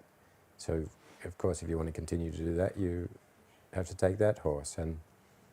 But then I've also had experiences in, the sort of normal competition disciplines, just as jumping, eventing, And so I feel I've also done that a little bit. And the things that where I want to be in my headspace and what I want to work on more is that the level of connection that I'm developing within myself to understand myself. And I feel the most connection in that journey, in connecting with the horse and teaching the horses to connect with themselves. I find that conversation most clear with the PRE. I was really wondering what's going to Like, come. where is this gonna go? Yeah, but Forget the Is question. it going to be a thoroughbred? Is it? I don't know. And I had it like also really early on. And also when I first came to Europe, Morton always had a horse from Spain he had some amazing horses, and I had the privilege of working with them. You know, I learned a lot of the Grand Prix exercises. There was always one in the stable, and I always found that I was mentally challenged and not very competent with them a lot of the time, because they were quicker than me, more intelligent than me, they were better educated than me, they had more feel than me. So I was always feeling useless. So for a long time I was just like thinking it was them. Yeah. It's like, that warm blood, he just does What he's told. And then, of course, I go through the thing of riding a lot of extremely physically talented horses, having that real feeling of a horse that can canter the diagonal, like, you know, and making transitions effortless, piaffe passage, and doing all the Grand Prix stuff. And also then jumping horses, getting on some of the jumping horses and having horses that couldn't jump very well, and having the privilege of getting on really top international horses and feeling what is being bred into those horses, how much actual talent is under the hood, and what they can do on 3 legs is incredible. And that sort of feeling. But yeah, you've sort of had those feelings, and then for me the journey is coming more to that, understanding myself deeper and deeper, and having the connection thing and having the mental game, and that the PRE fits the best. They can go the furthest, for me. They can go the furthest in that sort of mental, and it's a mystical thing still for me. When I see that they are feeling what I'm feeling, I see the horse when I was a small boy in the movies that the king rode in on, that the horse knew what was going on in the situation. Yeah. He knew the moves of the cavalry before the cavalry did. You know, that's sort of my take on it. So and everything I would want to do now, I could do With the period. with Dario. Yeah. But I think that's what you said, is like all these other horses were bred to jump, and you feel that, and you go on them and you think, oh, this is a machine. I mean, they're so talented. Yeah. But the PREs were made to make you feel good. Yeah. And you can feel that. Because that's And when what you've they were had that bred feeling, for. some people, you just want that over and over. I want the next one. I would just want to keep having this feeling. And for me, I was like, even if I had, the greatest horse in the world to ride the Grand Prix, and you said, here, go and ride London Olympia or whatever and win the Grand Prix with a world record. It's not that it wouldn't be amazing, but I wouldn't do all the things you have to do to be able to achieve it. No, it's not your. No, it's not the goal. It's not the bullseye anymore. No. Yeah. And I think with the PRE, if you do have like when you do ride, they can make you feel like this extra special, nice. And I think, and a lot of people, as I went along, that had Spanish horses or Baroque horses or any type of breed similar to that, I had this sort of preconceived idea by being uneducated, being a moron and having no feel, and working with them, and then someone would come and go, oh yeah, but they're special. Not many people really understand. And I was like, whatever. Hocus pocus. And now I have the feeling, that same feeling. Yeah. It's like, because when you feel it, then you get it. Then you like some. And then you want everyone else to feel it. Yeah. Then And I you want like the thought that people go, they come in and go, why are you riding that small pony thing that will never do? Wait, how tall is your one? Is he small? He's also not, I wouldn't even know, 164, Oh, Oh, it's okay. not very small. he's 145. He's section He D. still looks big with me on, so, Okay. well, probably not. We both look small. You should post more about him. I feel like he should Yeah. have like a bigger, because it sounds like he has a big place in your heart and in your life. Yeah.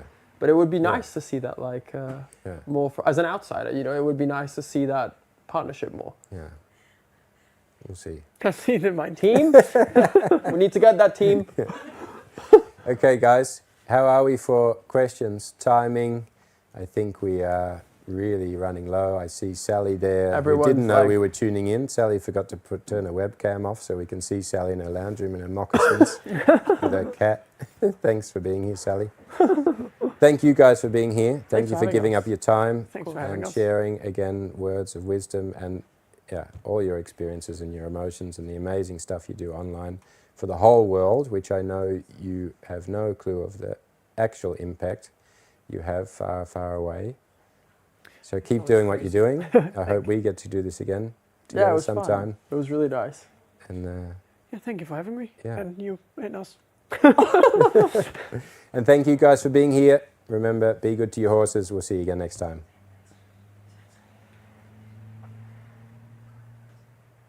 Is that a cut?